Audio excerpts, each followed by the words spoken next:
What's going on, everyone? Happy Friday. As we near the end of May, 5 months already into 2026. Holy moly. June next week. Yes, that's how calendars work, as we all know. Maybe some of you don't out there, but anyway. Today is going to be an interesting stream. I figure it will probably be very concise around one topic. We might jump around here and there, but I don't have a whole lot I really want to talk about aside from what the title of the stream is, with Bungie and Destiny and Marathon and some streamers that will be mentioned, of course. And, this is just something I'd say for me, I feel a little bit more passionate about. And I was going down some memory lanes last night and, looking up some old videos from Destiny, not so much Destiny 1, but Destiny 2, and not so much going through this nostalgic timeline in my own head, but watching some of these videos from the game itself and thinking, man, Bungie really did have something here. And then they just kind of threw it all away to some degree. Not the entire thing. And I'm sure, people out there might have different opinions, but before we really dive into it, let's see what's up to you fine folks watching so far. Jax, what's good? How are you doing today on this Friday afternoon? Hope you've had a good week so far. Davina, how are you doing, Dolly? Hello to you as well. Hope you're doing just fine. Shagsworth seems to enjoy playing Marathon with friends. We will definitely talk about that 100%. Darth Stud, what up, dude? Marathon? I remember playing OG Marathon on my friend's Apple computer and saving the games to the floppy disks of old. I too remember those days, and I was also thinking about that yesterday. I'm like, man, the original Marathon was a lot better, even though the graphics were a hell of a lot older. And we played on much less hardware and software. So, Waylon, good to see you, friend. How you doing? Nerd Slap, what up, dude? Hail to you as well. At work, lurking and chatting when I can. Have a great stream, bro. Appreciate it, man. Hope you enjoy your work. Blue, you're my boy, Blue. So Kada had issues streaming last night. He did. Oh man, listen, Kada, I don't know if you're gonna watch this stream by chance, but or if this is gonna get clipped either way. But watching your stream last night was painful. It was gut-wrenching as a PC enthusiast who has been building PCs. I'm not that old. I'm not Goodwin old, right? Not for another few hundred years. But I built my first computer when I was 15 years old.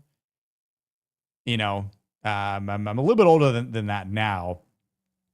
But I've probably built for myself and friends probably at least a dozen computers in my lifetime, like, towers, and never had that kind of problem.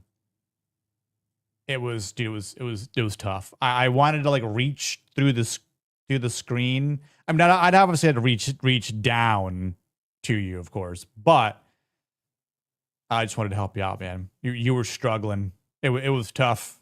It was tough to watch, man. Yeah, dude, I saw that you were playing Lego Batman on stream. Then I saw you were playing Helldivers last night. Yeah, and look, it's one of those things where I saw people in Kata's chat like, this is why I stick to console. Listen, I get it, but there is something that's so memorable about building. Apparently, that was his first PC that he was building too. So there's something memorable about building your first PC, your first tower, your first desktop. In addition to just like the joy it brings, like there's just something rewarding about it, especially when the moment you turn it on and you boot up Windows through your BIOS for the first time, right? It's just nice.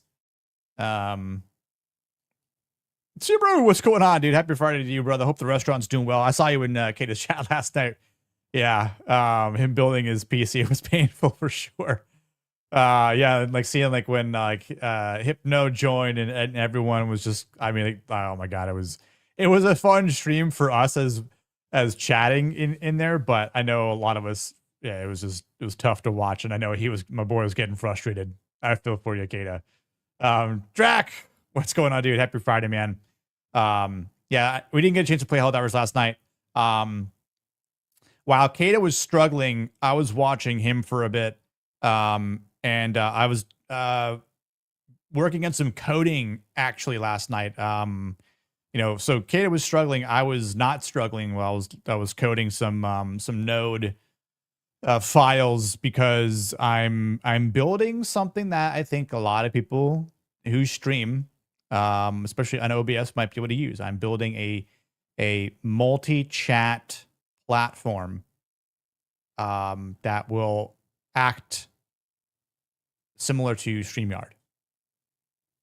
So to be able to bring up chats like this, or to even have them be automatic, I'm building something that was requested from me to do. So once that is uploaded, I currently have a first repository up on GitHub. It is private right now, but the first couple phases have been working well on my local host. I will be uploading APIs soon in the next phases to YouTube, Rumble, and Kick. I will not be adding anything to Twitch because I don't know anyone that streams Twitch. Sorry. Plus, I don't like Twitch. I don't know if I'll ever stream on Twitch. So, yeah. New phrase unlocked. Goodwing old. Goodwin old, yeah. That's like centuries, you know. Yeah, what up, Ronan? Hope work's going well for you on a Friday afternoon, man. I don't even remember because I don't think he put the processor in. I know he went to Micro Center and got the DDR5 RAM finally, but like I probably will do an upgrade or two. I might get some more storage and probably upgrade my processor when the next AMD chip gets announced. I know they're trying to go for the smaller nanometer. So, but like, I mean, it's like I don't have a need to upgrade. Like, so, and once you're good, right? And I'm not gonna get like a 50 series. I've had my 4090 since it came out. Nothing out there requires a 5090. And plus the 59s being more power hungry. I mean, I think I have a 11 or 1200 watt power supply, but like anytime someone's PC build fails, it's like Viagra to me. Yeah, dude, Nerd Slab. I'll let you know when it's good. Because I could send it to you if you wanted to test it out right now. I could totally make you like a collab. Yeah, like I could show you like a preview of what it is, but essentially like the way it works. And I was testing out an OBS last night, where you'd make it a side panel, like a panel, you add it to a scene, and essentially what it allows you to do is it allows you to manually select to view like Kick, Rumble, YouTube, but then or you can do all of them at the same time that would appear. And then the way I have it programmed right now is that it'll auto populate chats. and you can set it on time intervals. I put like 4 seconds, 6, 8, 10, and 15 seconds at a time. And then on top of that, you could still manually select. So you could turn off auto highlight chat, and then you could um, do ones like this. So you could just pick it up, leave it up there for as long as you like, and then you can hit like clear overlay, and then it would just take it off. So like I might try to add a feature where it is similar to like StreamYard, where like you can pull it up like this and then select that same comment to remove it. But clear overlay is kind of like that excuse me, the same thing. So, but yeah, I mean, I'd say maybe within another week or two, I'll have it like ready to go, polished, and hopefully people can start trying it out. So yeah, it's been fun. I first learned how to code about 8 years ago. It was 2019. So maybe I'll say maybe 7 years ago. I was a full stack developer, so learned how to code in Java, JavaScript, specifically Node. So done a lot with APIs. I still work with APIs, my current line of work, but I don't really code too much anymore. Although it was kind of like riding a bike a bit, and between using, I don't even code on my desktop. I actually code on my Mac. I mean, if you're a developer, like coding on Macs are just inherently better, I guess. But at least it's easier because of Terminal and just But either way, yeah, I'll keep you guys posted. It should be fun. But yeah, and so that's kind of like my next that would be like an addition, like a next project. Like once I get like the multi-chat working in OBS, I want to be able to I want to be able to do something similar to how like you could have a file and a library. So you could designate like a local file, a local host, to have like your media assets, kind of like you do in StreamYard here, where you'll be able to keep the clips and you can have them just set to a certain scene or whatever it is, and then you can just kind of play the clips on a whim. It's like just like whatever, like all right, cool. Like so, like because I think the thing that always kind of sucks in OBS, and I know there are ways to do it, but it is like it. I don't like the process. I think the setup is just too not even robust. Like the way some people I've seen code it is just like, I'm like, this is not what I'm looking for. It should not be this complicated. There's definitely a better way to code it, but no one's gone through the work. No one's actually taken the time to do it. So I'm like, fuck it. Maybe I'll do it. Right. I'll pull a Thanos. Fine. I'll do it myself, sort of thing. Cause like whenever you get a donation, like a gifty, right? Like, we'll be playing Helldivers and like Draconos be like, boom, here's a gifty. And I'm like, oh, dude, thanks so much. I'll thank him in the voice chat. But like, yeah, I might want to play a clip, but you'd be like, boom. Like I want to be able to do that while I'm in OBS. I can't do that. Sucks. So, I'm not copyright. You now owe me royalties. That's why we upload repositories. But yeah. You'll test it? Sweet.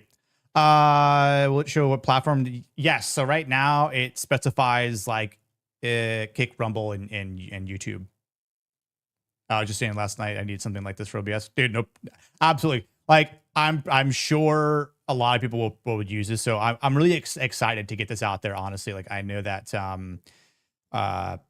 like a lot of us use OBS when we're gaming, right? Like you can't game on StreamYards, but yeah, like I was up till like 3 a.m. coding last night.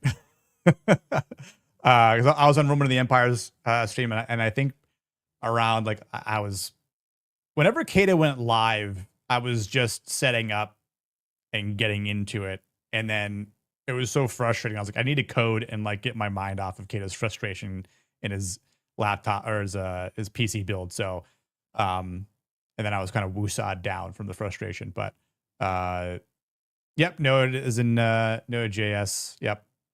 Yeah, see, I like very, very, very minorly dabbled in C++, and even in Python. Like I almost went full into Python back like in 2019, but that's when I started to just go straight into to Node and JavaScript. Stream Months has a multi-chat view, dude. So that's what I'm referring to, because I've tried to use Stream, or even Stream Elements. Stream Elements also has a multi-chat view, but for some reason it always bugs out on me. I always have to like reinstall it, and then it gets super wonky. And then I try to chat and it won't even log me in. So like I hate that. Right. So now I haven't yet figured out how I'm going to allow the capabilities of typing in the multi-chat. So like if users are wanting to type in the chat as well, I'm sure that's something I could probably figure out in the API. But let me know if that's something people also want to do, or want me to add in there. Like, here's all the, can I just even show you like do I have a video? I thought I'm going to take in a video. Hold on.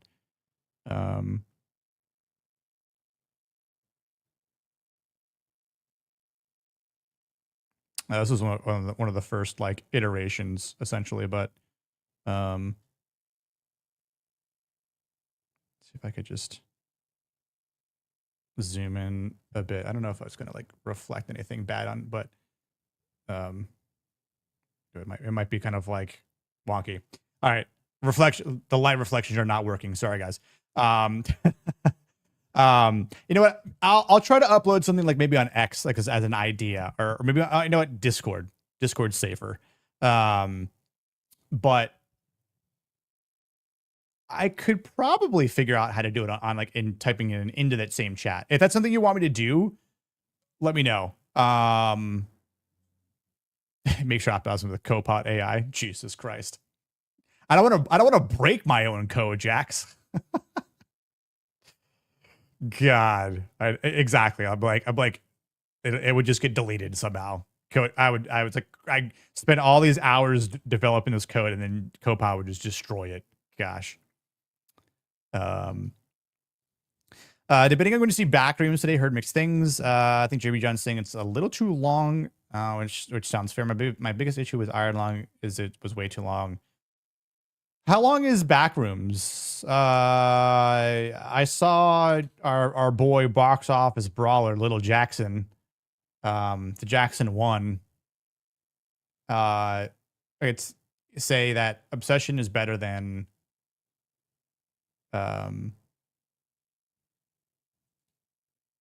Backrooms. Let's see here. 110 minutes. Okay, so it's less than 2 hours.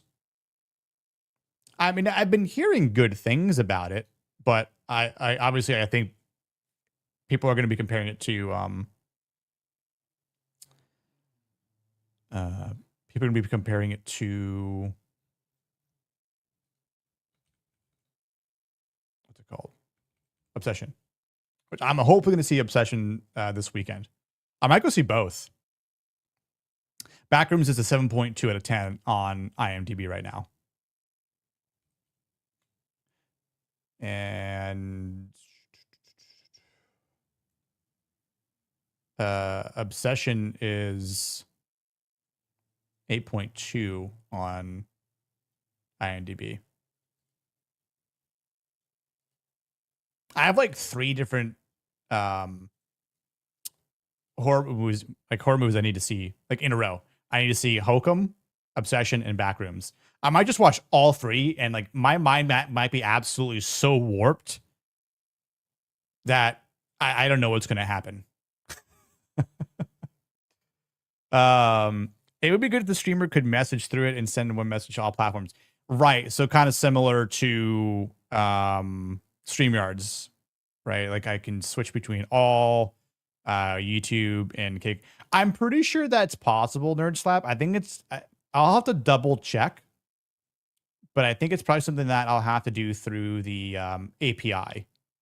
And the only reason why I'm not including X yet is because I know X is probably a little bit more complicated. And then obviously you can't even chat to X. So like, I mean, it doesn't really matter. It's like you can multi-stream, but you know, whatever. Hit the IT crossroad path about 15 years ago, tried coding, but didn't have the attention span for it. So I went down the networking hardware path, much better for me. Yeah. And I feel like that's kind of like what a lot of people kind of go through too. Cause that honestly, Draconis, that was a spot for me that I was wondering where I would get to, you know, and,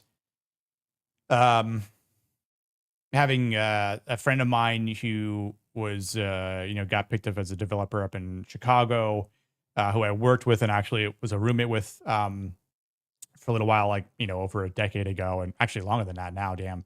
Yeah, it was over like maybe 12 years ago, but, he was like, dude, you should get into coding. Like, you know, I was like, well, like what? And I said, like, where'd you go? So he said he went to this program, called Thinkful. So, you know, I went through the same thing, and, you know, it was a decent amount of money, but, I mean, you know, it was better than going back to college or something like that. So, and I mean, nowadays, like, you don't really need to pay for a course. It was more so like, hey, I get a certificate, I get certified in these things. And at that point, you know, I was trying to get a job as a full stack developer. You know, in 2019, you know, working for a startup company. And then of course, COVID happened and screwed up a lot. So I was just sort of freelancing and writing code for people, making some websites, like making some apps here and there. Like I, you know, did a nice little weather app on my phone one time. But anyway, yeah, I feel you. Beans, how you doing, girly? Hope you're doing well. How's your work week been? Wayfarer, what's going on, my friend? Like and subscribe. Yes, we are 13 subs away from 1,000, y'all. 13 subs away. I'm hoping to hit 1,000 by the birthday stream, which is on Monday, June 15th. So got like what little over 2 weeks away. Crazy. Your boy's getting old. I still feel young as fuck though. Still strong. I somehow, as I've gotten older, I've gotten stronger. I don't know what it is. I mean, creatine for sure. But if you're not taking creatine, you are just doing life wrong. I'm sorry. Men and women need to be taking creatine. At least 5 to 10 grams a day. Anyway, but yeah, what I want to do, hopefully by the time the birthday stream hit 1,000, so like a double celebratory kind of evening. I'd love to do some giveaways. You know, like if we hit tier goals, I'd love to just like kind of give back and I don't know what I'll do. I don't have any merch, so I'm like, I guess I could do like a Amazon gift card, or like, I don't know, or I'll just, you know, redonate back to people. Like I'll send like, I don't know, I'll send you some cash money back. I don't know, you know, for every 100 we make on stream or something like that as a dono, I'll donate 25 back to people that are watching, you know, just because I am very appreciative of being here on YouTube and streaming and making, you know, making content, I suppose. But yeah, Kate, is he doing a round two? Is he doing a round two? Hold on, let me I should text him. I'm gonna message him on X.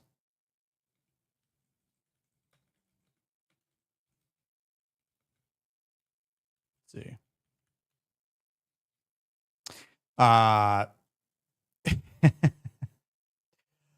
I should, if he's streaming right now, I could probably just watch his stream while we're streaming and then critique his stream and him doing it on my stream.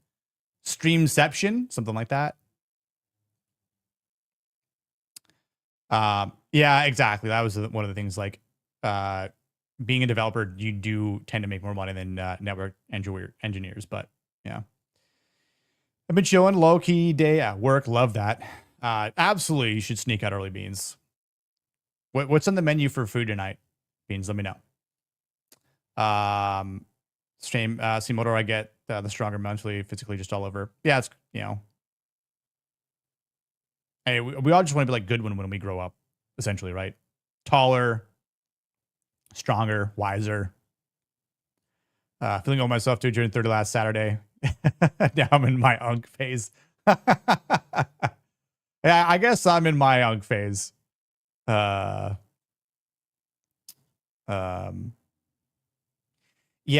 like there is an interesting concept between AI being able to write code, and definitely doing, like,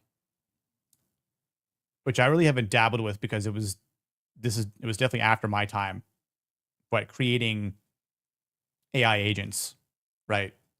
And being able to control and throttle them. That's one of the biggest things. Because I know you can't create them for every application, or you might be able to. I'm not super familiar with being able to do a lot of work with AI agents and code, but is it creatine or creatinine? Definitely creatine. Inception. Yeah, we might do that just maybe at the end or something like that. Tonight is a double date with our friends. Ooh, pizza and fellowship extended version. That's a good double date. And bourbon, of course. 2 questions. What kind of pizza? What toppings? Sub question. And then what bourbon are we sipping on? Let me know. Before we really get into the Destiny drama, we'll in just a second. We're gonna finish this. Is like we're finishing the intro here. There is another game that I am very much looking forward to. It's a big patch that is coming out today. It's not out yet. But it is for the Path of Exile 2. When that game first came out in the early release, I played the ever living snot out of it. I kind of no-lifed it for a bit. Like all my free time was into Path of Exile 2. And I don't know why. I was sort of kicking myself in the ass after thinking about this. I should have been streaming it the entire time. And I'm like, dude, why weren't you? And granted, I hadn't really even started streaming it. I was sort of like kind of guesting on people. I think I might have like been just hit like 100 subs. I still should have done it. I don't know why I didn't. I think because like I had the early phases and was working towards the initial concept of what Mask and Mondays was going to be. And I was like, I don't want to have gaming stream and, the YouTube algorithm. Yeah, the YouTube algorithm, the YouTube algorithm sucks anyway. So who cares if I was gaming on a certain night and then streaming movies on another night? Like, whatever.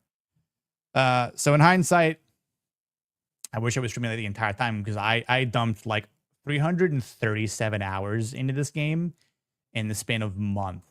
Like, me and my boys, we were just grinding because it was a lot of fun because the builds are endless. If you know anything about Path of Exile, the builds are like, a lot of theory crafting, a lot of, the talent trees are crazy. Now, with this new patch that's coming out today, like, it's their biggest expansion ever. It's like it's almost like a complete revamp of the entire game itself. And I'm very much looking forward to it. And there was a little trailer that came out, which I thought about just kind of playing real quick. I know people might not have any interest in it, but it's like a precursor, a prelude to, uh, the game. I don't know, game conversation. And again, I don't know if people are familiar with the game, but maybe it's something you would be interested in. Learning, hearing, seeing more about, something along those lines. Because in all honesty, Draconis, if you're out there listening, we might have to co-op this. Because me, Exar, and Magnus, this is what we were doing when the game first came out. So, and I've been waiting for it to return to its former glory here, which I think it might have. So we'll check this out. Those in darkness once lay dormant, now return.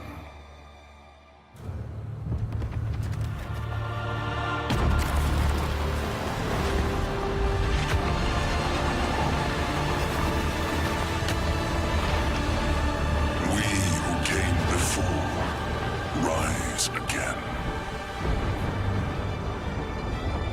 Behold, the first edict.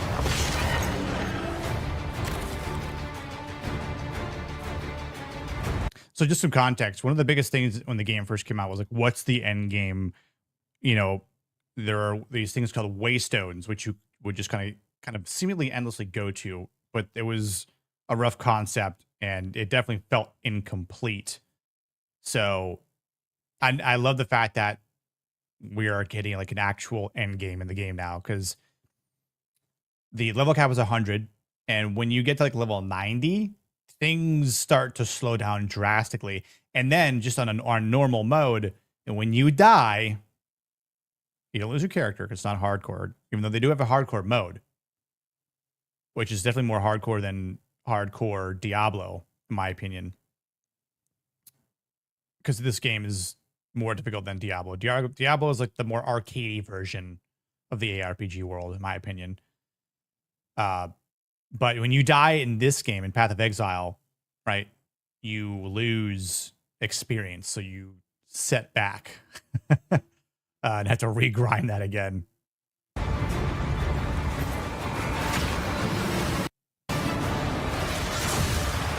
think I glitched there. I said 30 new in-game areas, which is nice. So the graphics are great. I've always been great in this game, though.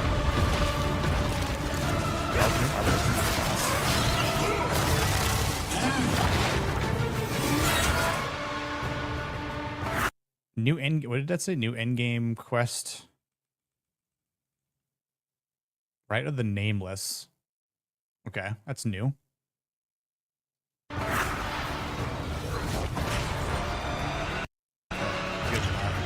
Rituals reworked. Okay. That's cool. Because I remember there were like different things in the game that were like add-ons to what you could do, rituals being one of them. Kind of like it says here in the blue text, foretold proliferations, re-rolling favors at ritual altars, and your maps cost 20% reduced tribute. Oh, okay. I know that means nothing to you guys, but how can I explain it real quick? In layman's terms, ritual altars are a thing in the game that you can discover, and in order to receive rewards or buy things from them, you or grant additional resources. You can use tribute.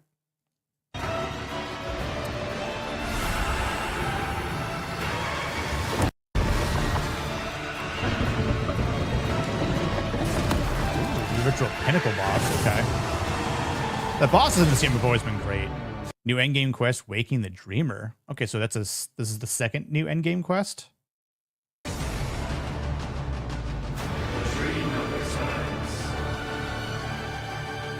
Genesis tree crafting. See what I'm saying? Look how like Diablo can't touch this. Look how sophisticated this is. This is what I love. This is the type of theory crafting that like you could just continuously put time into and have different payoffs. And you don't have to feel like, oh, this is meta. Like there are definitely going to be some like meta builds, I'm sure. But like if you come up with your own build, it's not going to be like completely worthless, which is actually nice. Reach is for rework. Okay, nice. We become one. Another endgame quest, the Hare and the Raven. Huh. Damn, they're adding a lot. I'm only halfway through this freaking video. What the hell? Delirium was reworked? Okay.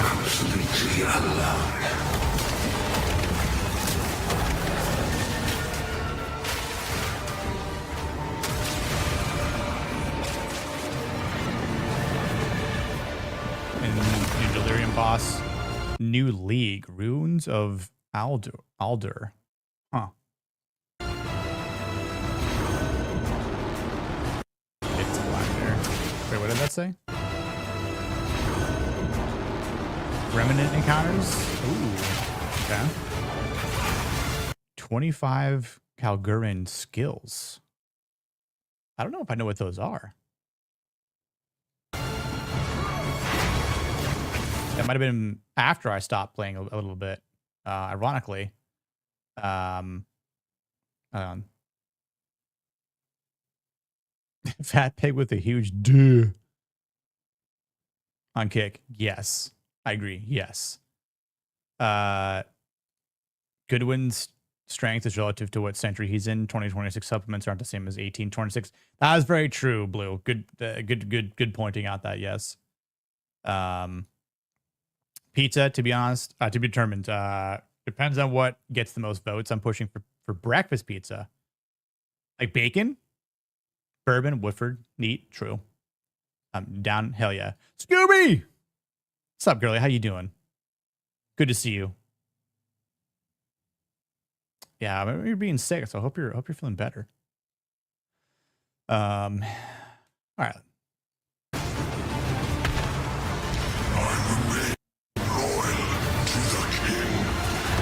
Expedition rework. Okay. I remember the expeditions. Explore the ocean. Ooh, because I remember you couldn't cross the sea. In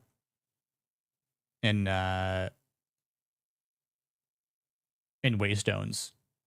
So that's cool. New Expedition Pinnacle boss.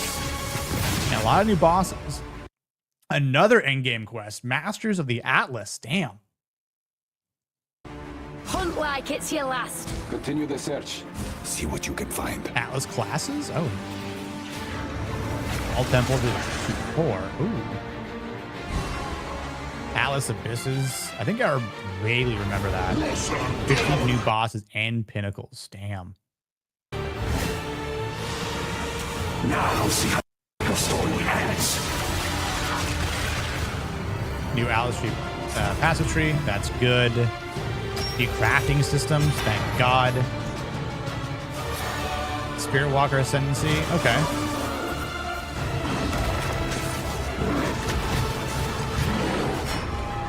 Ooh, Martial Artist Ascendancy. See, I really haven't played this class yet. 40 new uniques. They definitely needed more new uniques that are actually worthwhile this time, hopefully, and much more. To face us is to face oblivion.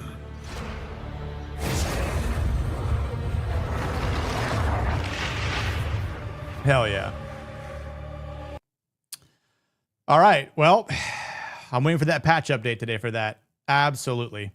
I like Poe too, but the skill tree was foreign to me. Yeah, I mean that's one of the things, right? Like the skill tree is so vast, but I feel like there are a lot of people out there who have some really good builds or like that you can follow and obviously correlates well, but yeah, the build crafting is far superior to Diablo 4, 100%, dude. So I don't think it hasn't not out yet on last time I played the game was September 14th, 2025. Um but ladies and gentlemen,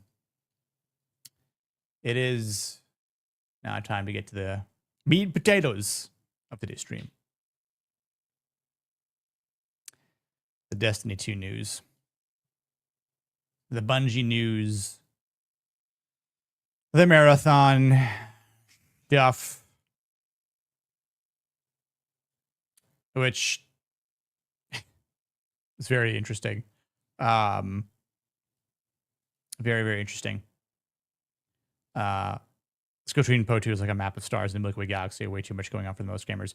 Yeah, I mean, like, and I think it's daunting at first, but like if you have someone explain it to you again, like in layman's terms, like these nodes, you know, will add to like your strength, dexterity, or intellect, right? And you've got like, you know, it's almost like what are you trying to build? Like what sort of play style do you want to utilize? Like there are ways to break it down, but like, you know, you almost do need someone like on streaming to break it down for you at that point. So I get it in that regard, you know. And I would say this is nothing against casual gamers, but this might not be a casual gamer type of game, but I would encourage the casual gamers to give it a chance, and I would encourage them to actually dedicate some time to understanding how much this game has to offer.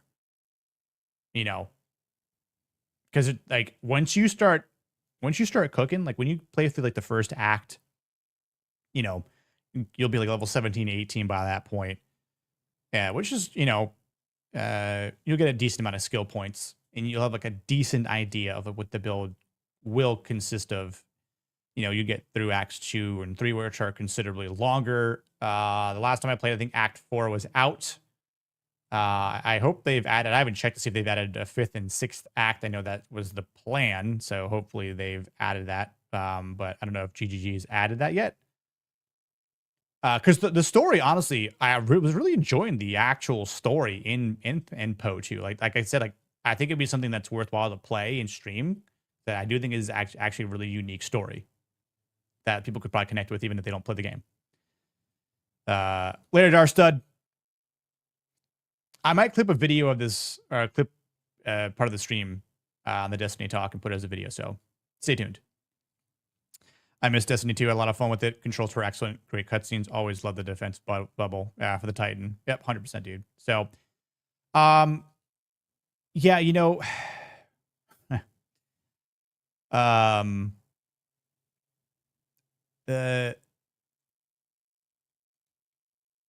was thinking about this last night. And again, thinking about where Destiny was, right? For people out there who know, Destiny 1 came out in 2014. So the game, the IP has been out since, you know, for 12 years now, over a dozen years. And I remember the first time that open beta or alpha happened, playing on my Xbox, and then talking about it at work later on with friends, and just been like, this game is going to be amazing. And it was. I didn't know a single person that wasn't playing on PlayStation or Xbox back in 2014. And really, you know, when I was thinking and looking at the timeline back with Destiny, you know, when you've got Destiny comes out in 2014, you know, and the in-game and importance of the story. You got the Guardian is resurrected by Ghost. There's the Traveler. There's the Last City. There's the Vanguard. There's other factions with the Fallen, Hive, Vex, and the Cabal are introduced. And the main campaign ends with the Black Heart and the Black Garden being destroyed. So automatically there's this mythos that's created. The theories start being developed. Content creators like My Name is Bife who I've followed for years, start focusing on the in-game lore and the depth that it has. And then the Dark Below expansion comes out. A character called Eris Morn arrives and warns the tower about this new threat called Crota, son of Oryx. And this kind of begins the deeper Hive mythology. And then Crota is set up as a major threat that we presume will come into the game at some point in time. I remember the Dark Below being a lot of fun in the raids. And again, the first raid in Destiny with the Vault of Glass, hands down, one of the best in-game experiences I think I've ever had in any game. Like, that just created something new that you did not get in a first-person shooter game, let alone a first-person MMO stylized game or a looter shooter. Like, they definitely did something that no other game had done before. And that's what I think stuck to a lot of people. That's what made me an instant fan and a fan for such a long time. So then the Dark Below comes out, and yeah, there were some problems. There were definitely ways to glitch and cheese certain bosses, but you know, you could do it back then, not get in trouble. It is what it is. They patched things, I remember, in due time. Next expansion comes out, smaller DLC called the House of Wolves. This focuses on the fallen House of Wolves. You get the introduction of Queen Marasov, the Awoken, another faction, the Skolas, and then you learn of this area called the Reef and the Awoken side of Destiny. And then the big bad comes into play. 2015, the Taken King. Oryx arrives to avenge Crota. And this is one of Destiny's, biggest inclusions in the game here, because you get the establishment of the Hive Gods and the Taken, and you get a bigger idea of what is cosmically happening. And again, they're expanding on the mythology, they're expanding on the lore. And again, the Taken King raid, when I thought the Vault of Glass was amazing, dude, the Taken King raid was outstanding. And then the Rise of Iron comes, and it's kind of when I started to step away from the game just a little bit. In 2016, I was also very busy. I was barely home to play at that point too. When I was in my band and we were recording and touring, so I just didn't have time to play. But it continued to raise the stakes of the game. It continued to expand on the Iron Lords that you hear from Lord Saladin and the Iron Banner from PvP. There's more introduction to the Fallen, and we get some great exotic weapons over the course of Destiny 1. And then they announced Destiny 2 in 2017. The Red War begins. Gaul and the Red Legion attack the last city. They attack the Traveler, try to trap it with this unique device. And the idea is to strip the light from the Guardians. The light gives us our power. And keep in mind, this whole thing that Bungie created with Destiny 2, if you're unaware, this is supposed to be the saga of Light and Dark. Light and Darkness saga. Kind of like the Skywalker saga, right? It's supposed to go from episodes 1 to 6, because we know 79 are not really true and are just made up from Disney. Even though you can say the extended universe actually properly gave us the rest of the Skywalker saga up until maybe like Cade Skywalker, but I digress. You get the idea of what Destiny 2 was bringing us, and the campaign ends essentially with the Traveler awakening. And then months later, we get the Curse of Osiris on a planet called Mercury, the Infinite Forest, and the Vex that are trying to take over the Infinite Forest, which is like this digital world that is like all about time simulation here, which is cool from a sci-fi concept, but also created a lot of questions. The expansion or DLC itself was very lackluster. It was very short. And again, I played it a little bit and then I stopped. And then Warmind, the next DLC, comes out in 2018, focuses on Mars, Rasputin, which was this AI, Anna Bray, which is an exo NPC There was a hive worm god called Zol. You kill it in part of like the campaign, and then it ends, and then it does expand like these ideas of like the Braytech side of technology and what war mines are in Destiny. Again, a very small DLC expansion. Didn't really offer a ton. Same thing. I came back, played it for a little bit, and then stopped playing. Just wasn't a lot. There's no new raids. I was like, okay. New strike here and there, but you can only do that so much. A couple like other PvE activities that you could do, repetitively on the planets. But again, it kind of just stopped. And then we get to the best expansion, right? We get to Forsaken. And for those of you who don't know, Nathan Fillion was one of the voice actors for the Hunter NPC, Cade 6. And again, didn't think that they would ever do something like this. And I almost want to just maybe bring up the trailer again, because I haven't watched it in a while. But let's see if I can just bring it up real quick. What would it be called? Probably the original. Is it the launch trailer? I think is what we. Yeah, dude, the original launch trailer for Forsaken. All right. I remember watching this initially when you load the game. I got chills. Make sure we're good here. Okay.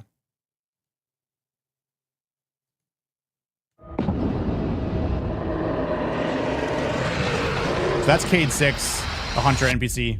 We should have been there. Well, this is awkward. You got a gun I can borrow.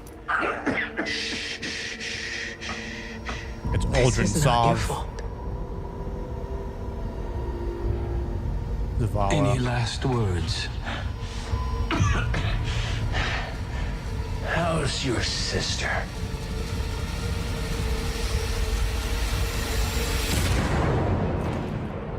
For our fire team. For Cade.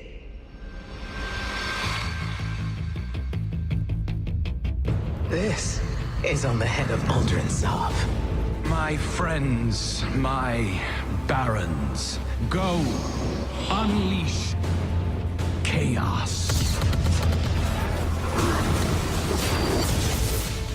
The three of us want the same thing, Spider. Aldrin and his barons. Dead. I cannot wait to see how this ends. We are not an army.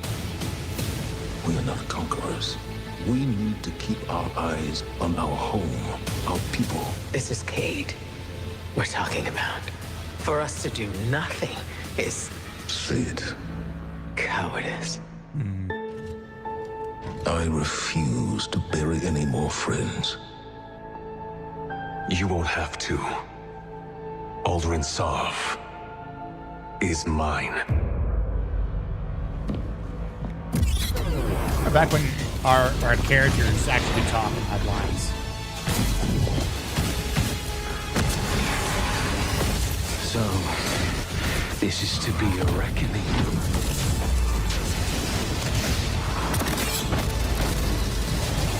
I know where Aldrin is. Baron scheme. You have no idea what he's done. The line between light and dark is so very thin. Do you know which side you're on? We will take the Reef by storm. All of us, every Titan, every Warlock, every Hunter. If he thinks what he's done is the end, it's not. It's the beginning. You gotta promise me. Put Aldrin in the ground. Do we have a deal?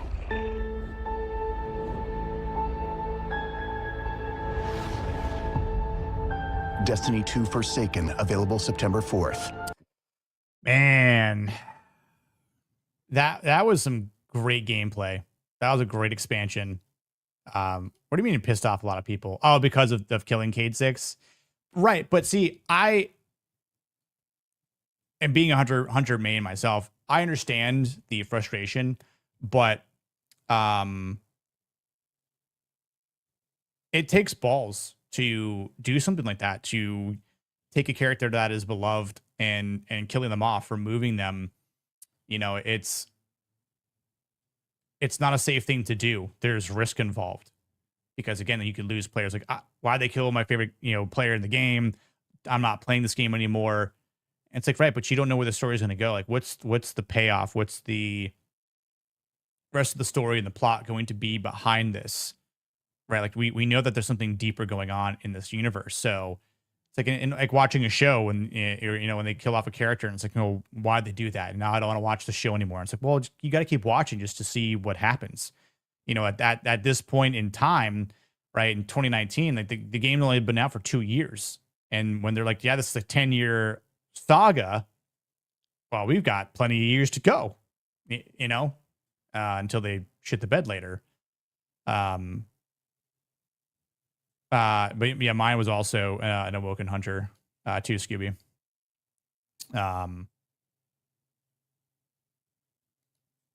I think the biggest issue for Bungie is Destiny became such a hit they weren't prepared for it. Helldivers 2 is almost having similar problems. I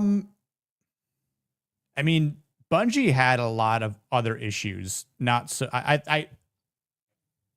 going to push back just a little bit. I think Bungie knew what they had from Destiny 1. And when they were under the Activision umbrella, they were forced to do things. If I remember correctly, there were some layoffs around that time, and they broke away. Remember, they left. They chose to leave Activision. And this is before they got picked up from Sony. Then they get picked up from Sony. And everyone's at some point in time was like, oh, yeah, they're going to have a lot of money and resources. Well, not true. Now, I think for Bungie's sake, again, having these small expansions, like I was mentioning, the trial of us,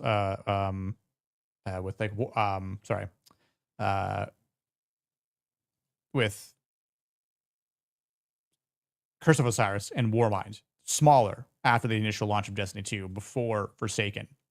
Forsaken was 2018, my bad. So that was a big moment. I played a lot during Forsaken, but it definitely was a major emotional turning point because of killing off Cade. And so I definitely feel like a Scooby, because I got people I played with, like in my clan or whatever, felt the same way, but we all kept playing. I stopped playing in 2019 when Shadowkeep, the next expansion, comes out, and I played through like the initial campaign, the story, just to get an idea and sense of what's happening.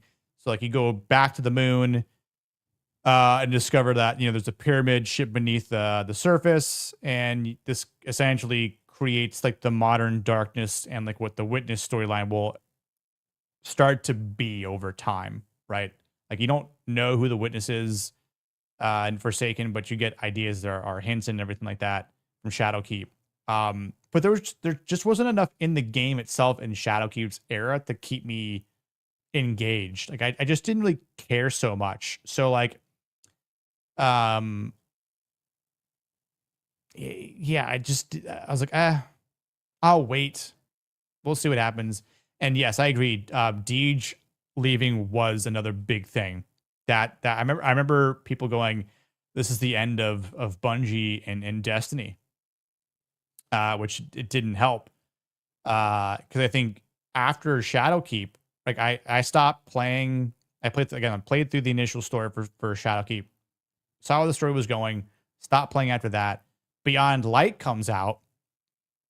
A new planet called Europa gets introduced. You get the Stasis subclass, which is the first Darkness subclass, because there's another pyramid on Europa that you're understanding more about. And again, this is another like sort of like philosophical shift inside the game, because the Guardians are now able to use a darkness subclass as a tool, whereas we had Arc, Solar, and Void as the light subclasses since Destiny 1, right? So, and I mean, the Hunter stasis for Hunters were broken, especially in PvP, which also pissed off a lot of people. I came back at like the tail end of Beyond Light. Like I started playing Destiny again like 2021. So I was gone from the game for like a solid 2 years. And got familiar with the game, farmed a bit. And that's when I saw the expansion coming out for the Witch Queen. Arguably, again, Shadowkeep was great in my opinion. It was ballsy, risky. But I think the Witch Queen itself is probably the single best piece of content through and through, the best expansion, the best DLC that Bungie has ever made for Destiny. Because you learn that Savathun is a major threat, maybe even more major than Oryx and Crota, because Savathun also gets the light. And for a while, it was like, oh, only Guardians, the good guys, get the light from the Traveler. Nope. We learned that the Traveler helped resurrect Savathun, because Savathun also has a ghost. Huh? What? Her minions also have ghosts, also have light abilities from the Traveler. They can also do solar, void, and arc damage. And it just created this whole new gameplay. The strikes were great. They were difficult as all hell, especially on the hardest difficulties. I mean, the raid in the Witch Queen was phenomenal. Amazing. I that might be one of the raids I played the most in Destiny 2, period. I want to bring up that shit. I haven't watched the Witch Queen trailer since I think it came out. So we can definitely watch that. Again, just a phenomenal concept. What they included in the game, what you could do in the game, again, was great. And that's what really kept me around and playing, like, I think the entire expansion. I didn't take a single break during the Witch Queen because it was just so damn good. And the story, the idea, like, this really kind of questioned people in the mythology for the Witch Queen in Bungie, because there's like this moral assumption that no one, again, aside from the Guardians, could get the light, and that everything else out there was just bad and dark. So it also kind of questioned, like, well, what really is the Traveler? You know, if the Traveler is here to save humanity, then why is it helping out Savathun? Savathun is part of the Hive. But she's intelligent. She's cunning. The triangle ships, the flying Doritos. Yeah. Well, don't worry. We'll get to Lightfall.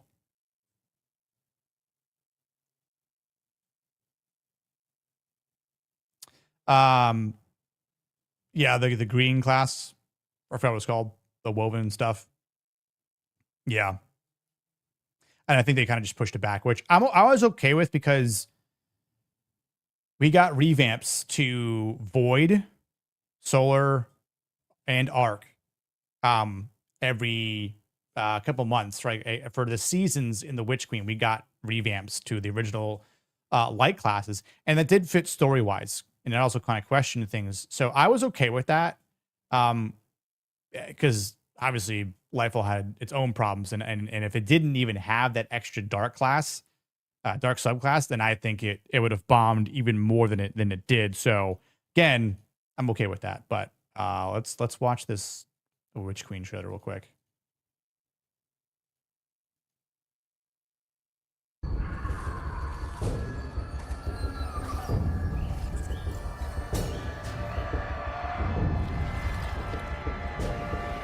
That's Savathun.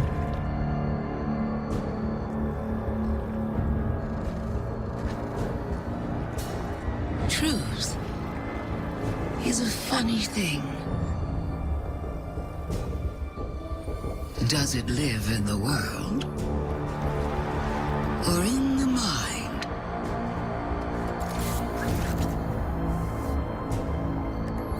Is it constant or can it be bent?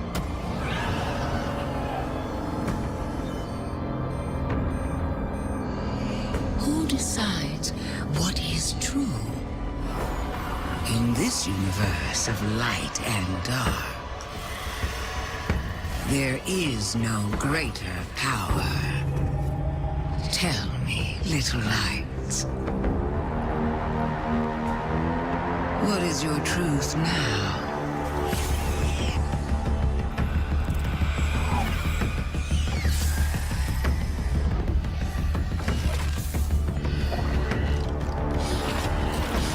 I remember watching this going, wait, the Hive get ghosts? Oh, we're screwed.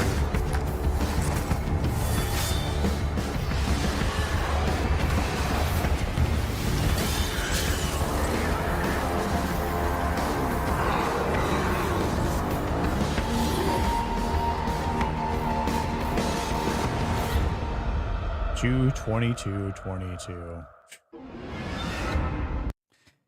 And then Gallahorn came back in the Bungie 30th anniversary. It was a good time. Again, there's a lot of great stuff happening at that point in Bungie. And it was like, yo, Bungie's freaking back, y'all.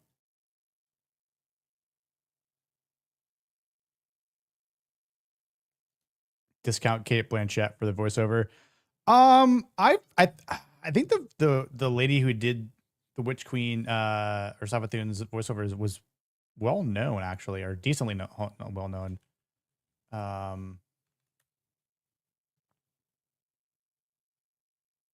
It was Deborah Wilson. She did Seer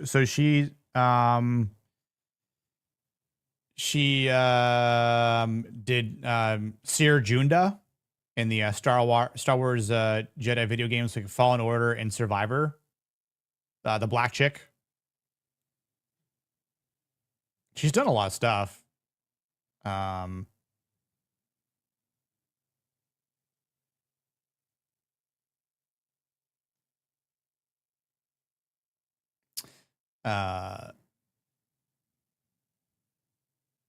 what was the, hold on.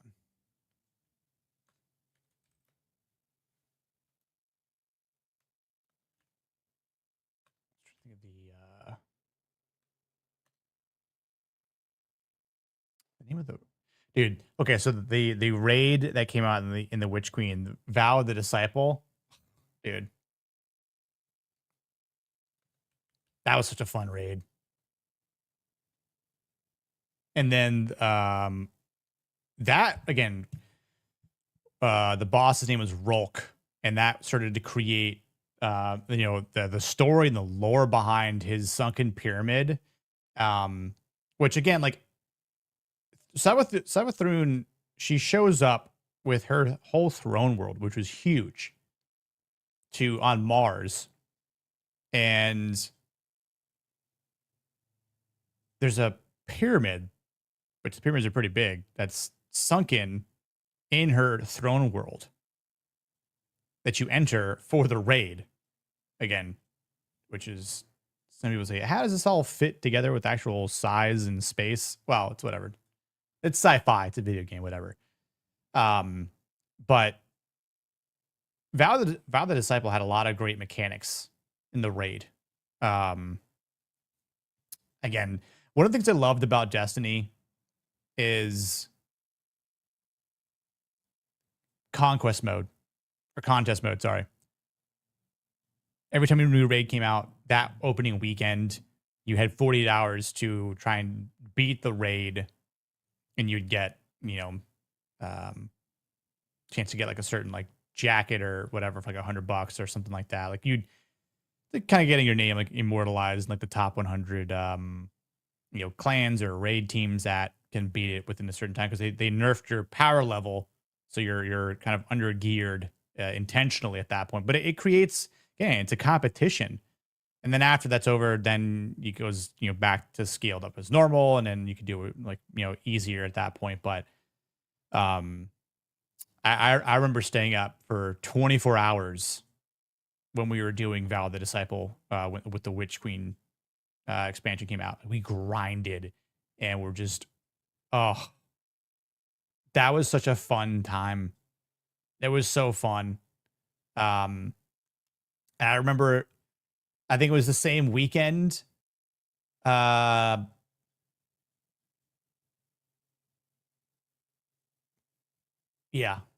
that was a good time.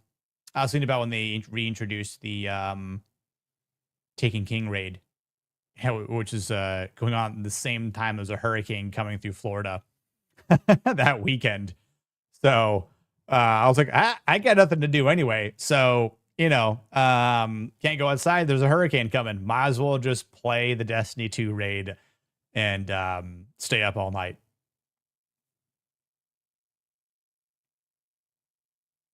The Hunter Hive were so annoying. Yeah. I mean, I think they all kind of were, right? Rolk, my friends, and I nicknamed him after the villain in Powerpuff Girls because he occasionally took a form that made him look like the character. Ah, okay.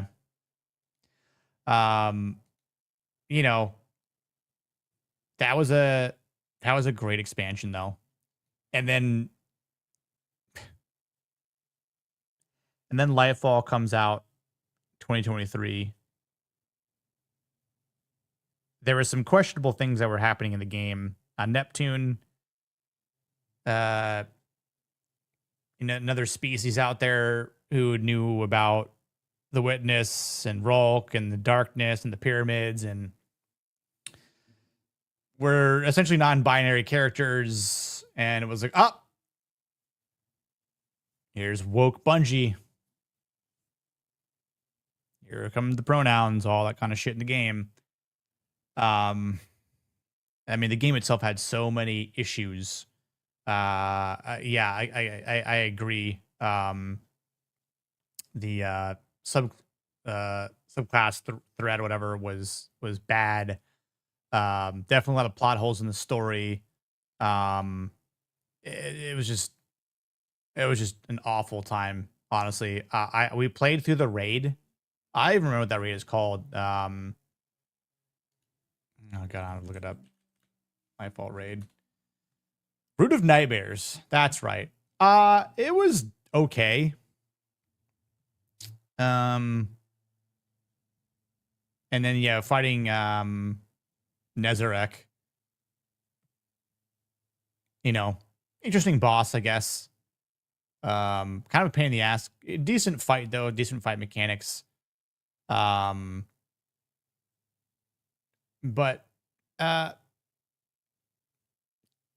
just I quit playing. I quit playing. Like maybe it was like right after the raid was done, right after we beat the raid. I was like, I'm done, guys. I can't. I don't like this. And then he announced the final shape in 2024, and I didn't even buy the final shape. I didn't even play until it had already come out. And I was watching, some big name streamers like Aztecross, like Dado and Glad and a couple other people streaming the game, play through the raid, play through the game. Cause I was like, this seems like the end. And I don't know if it's going to be worthwhile. But everyone said like it's a great expansion. Raid is amazing. 12 player moments that you could have. I'm like, why didn't we get this sooner? It's beyond me. So I caved, got the expansion, played through the raid, enjoyed the story. I mean, that campaign was definitely all about Zavala, and it sucked that Lance Reddick, passed away. And I think they got the best replacement voice actor they could for Zavala with Keith David. again, I think he did a great job. And shout out to him for just carrying the weight. I mean, for someone like Lance, who voiced the character for almost a decade and just brought this charisma and leadership in the voice acting role for Zavala and just being a favorite character for fans and Titans, to go away like that sucked. But again, Keith David did a great job. And again, that's campaign was definitely more about Zavala, which is just kind of ironic. But we go to the Pale Heart with the Traveler. We killed the Witness, who again was the big bad. Which I remember at the end of Vow the Disciple, when you see the Witness for the first time, you're like, oh shit, this is gonna be fun. And Lightfall was a disappointment. Final Shape was good. I still think Witch King was a better expansion. But the Final Shape did have a lot of good things about it.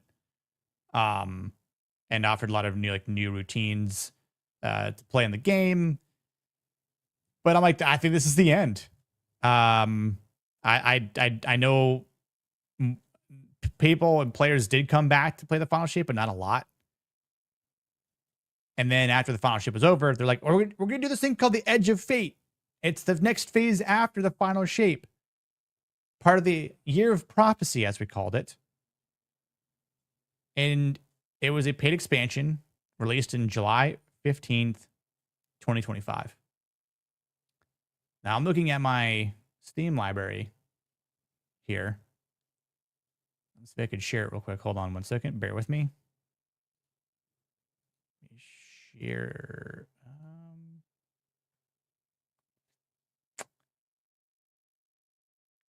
Can I share my window?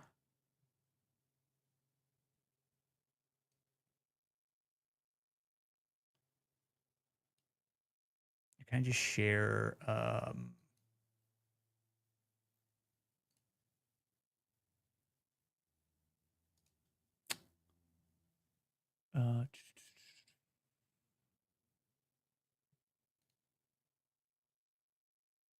Yeah, I can just share it as a window. Hang on 1 second. Share stream. So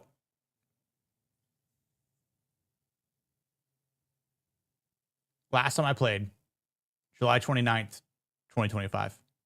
I have 2,019 hours played in the game. Obviously, not currently installed. Yeah, I completed all the achievements. I will be reinstalling this for the final time on June 9th for the Server Slam to combat against Marathon. Fuck Marathon. I know you should say, oh, we don't want any game to fail. It's bad. You're not a good person. You're not a real gamer. Fuck that. Marathon should not have been brought back. Marathon is not the same game that was around during the floppy disk era.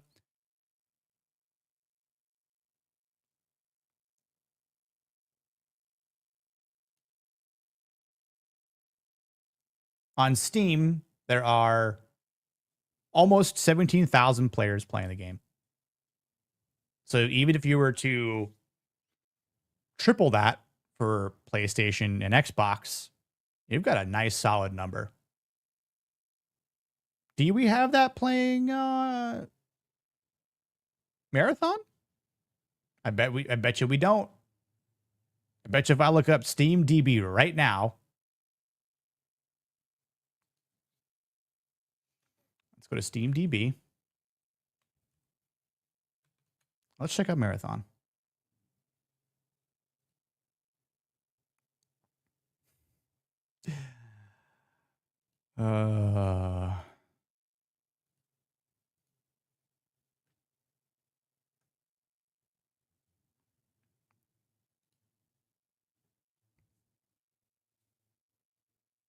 Under 7,000 players playing.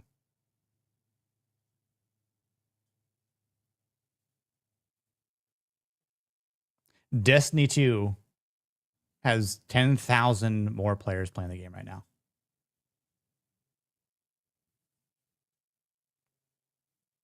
Game came out March 5th. Game's not even 3 months old yet. Can't even break 10,000 players playing the game. Oh, it's a Friday afternoon, blah, blah, blah. Okay. Last night, whoop-de-doo. 11.2. Still not more than Destiny. You say, oh, Destiny is only doing well right now because of the... Come on, dude. You can type. You can type. Nick, you can type. Come on. There we go. Even last night, 24 hours, 19.6 thousand.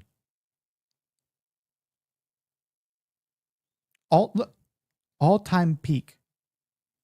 316,000 players playing the game. 3.3 years ago? Oh, It's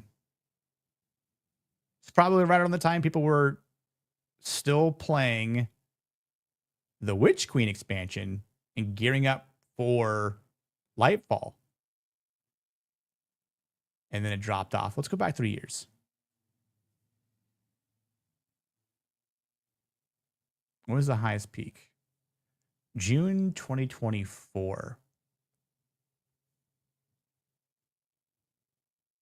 What was happening in June 2024 in Destiny 2?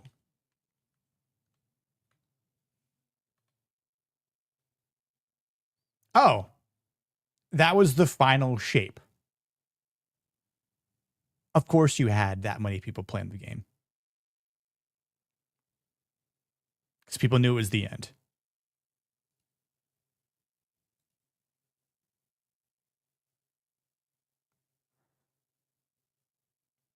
Lance was a great guy. Yep. Yeah, the fact that they brought back Cade 6 was a big thing.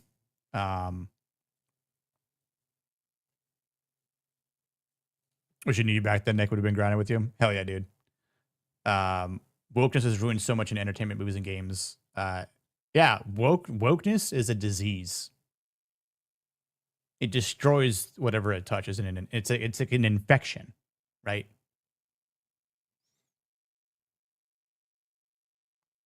I don't think the Final Shape was a bad expansion, Scooby. I think it was the second or third best expansion the game has ever seen. It's the problem that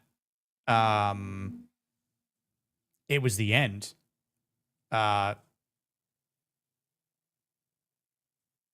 We knew this was going to be the end. Now, the question at hand was they released again the Edge of Fate, and then they came out with Renegades, right? The second year of Prophecy and expansion that came out last December.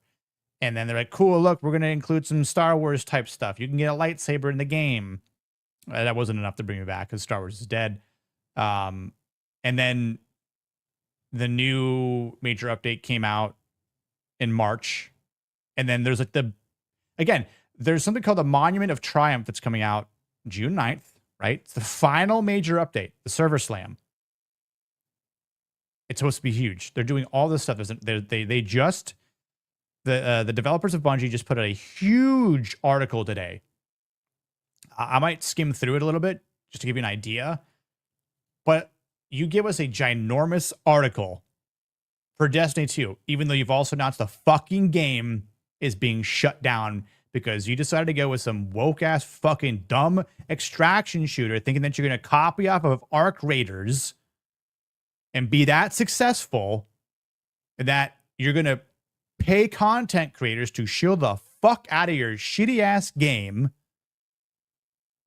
And then now you've got some content creators that are going against the grain now. Like, I love the fucking fact that Aztecross was like, I mean, I had the clip saved, but you know, this is what streamers should be doing. And I was watching, before I went live today, I was watching Aztecross stream on YouTube. It was fuck Twitch. But he was saying, guys, we might not ever get another sponsor because of his outburst. No. Because man decided to speak up for himself, to speak up passionately about what he felt was right and wrong. And for all these marathon gamers going, but bro, you don't have 300 hours in the game. He had like 260 hours in marathon, right? That's enough. That's about 250 hours too much, in my opinion. Because I played the game for about 9 hours when it was free to play, and I'm like, nah. Especially when I was already deep in Arc Raiders. I'm like, this game ain't touching Arc Raiders. And I know marathon people are like, oh, but Arc Raiders is dying too. That is an entirely different story. I'm not talking about Arc Raiders right now. But for the sake of what Bungie did to themselves, right? And this is not even talking about the buying silver in the game, like you're trying to buy things in the game with money. Buying the seasonal passes and expansions is one thing, right? But it's like, oh no, spend money in the game, right? Like it's like turning into a gacha game. Loot crates. I mean, thank God this game never had loot crates. You can always just buy what you wanted to get in the game, the skins, et cetera, et cetera, et cetera. But Lightfall, in my opinion, Deej leaving again, as we said, as Scooby pointed out, Deej leaving was a big precursor. Couple failed minor DLCs, didn't really hit as much. Lightfall, I think, was the final nail in the coffin, in that they tried everything they possibly could with the final shape. And yeah, it brought back a ton of people, as we can see, with 316,000 people playing on Steam, right? This is Steam alone. You figure there's probably over 1 million people playing your game when this expansion dropped. That's epic. Any game would love to have that. And then you shit the bed. You don't announce a plan. You don't give any indication that Destiny 3 is going to happen, even though so many people were asking for it. Your fan base was asking for a third iteration of the game. Let's start fresh. If this completes the Light and Darkness saga that we've been playing for a dozen fucking years, let's go into the next era. Because you have indications in the game that are talking about what comes next. The lore that, when I was playing in the Edge of Fate, it's like they were fucking edging us with this shit. Literally. We get to some lore in the game. Again, like, if you read the I forget what they're called, but the codexes in the game that talk about the lore. Again, another big streamer who's purely on Destiny, called My Name is Bife. Always did an excellent job for his content videos. It's almost like My Name is Bife was like the Niat of Destiny 2. It's best example I could give for you. And there's some questions that were never answered. The idea of the final shape was to give us closure in the Light and Darkness saga. It closed this chapter, but we didn't get answers. We were still missing answers to the questions.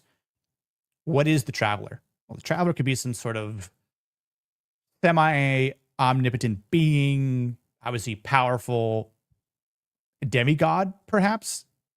Is touchable, though.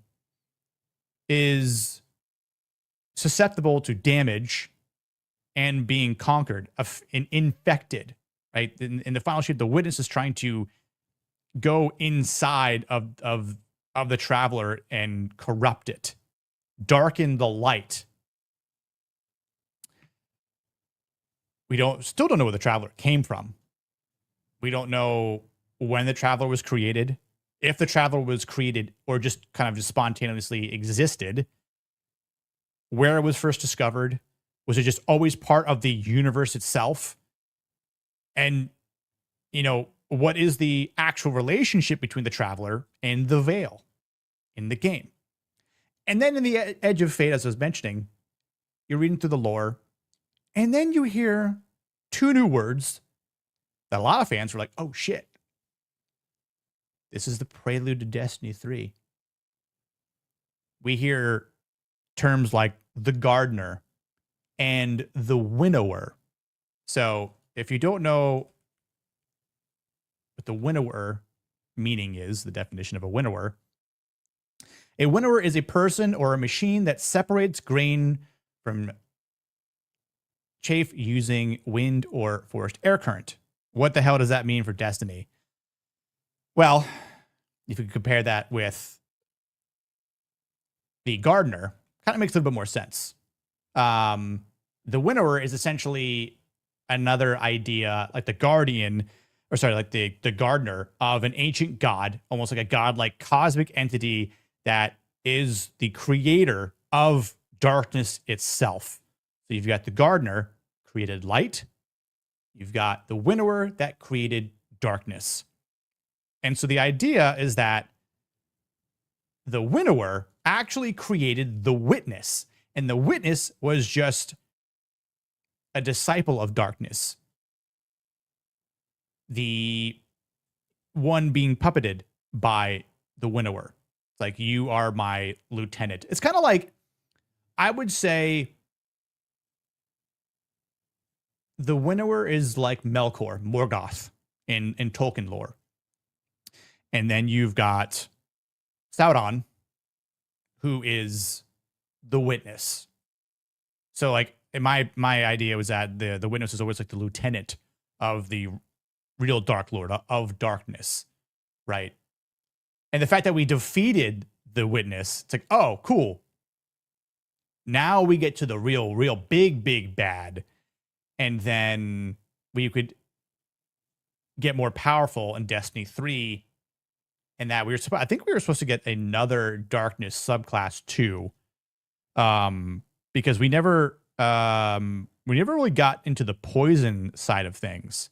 Like the thread class, the woven class, whatever, that wasn't really what people thought was going to happen, because there were a couple, exotic weapons that were all about like poisons.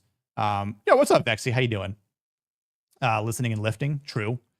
Beans, catch you later. Hope you have a good meeting. Might be done here by the time you're out, but we'll see. Rook will say, would rather play Warframe than Marathon. Oh, for sure. I haven't touched Warframe in a long ass time though. And yes, my name is Bife is Lord Daddy for sure. Traveler was supposed to be show signs of leaving as well. Yeah. And then he decided to stick around, or it decided to stick around. So, yeah. Vex, what did you say? You said, Manfred, I hate the Steam numbers evidence because the standard isn't the same for every game. Online shooters ebb and flow with new content drops typically. Right. Yeah. And Blue mentioned this earlier, like that, Helldivers can kind of meet that same fold. And I think this is just like the ebb and flow of live service games. I'd even say Arc Raiders is experiencing that same thing. And I think the same service model that is now applied to Arc Raiders is what Helldivers started. We're going to be doing a couple big updates, major updates a year. Will include, obviously, minor updates along the way. Because again, it's the demand versus delivery. And it's unfortunate too, where you have a company that was under a big helm, like a AAA developer, that can't deliver on similar scales that, a smaller studio, I guess like, would you say like a AA developer, Arrowhead, or like Embark now, right? Like, how do they create these things? How do they scale these games, these expansions, these major updates that gamers will not only stick around for, but come back for, right? Like that was something that, again, I only have over 2,000 hours worth of gameplay in Destiny 2 on Steam.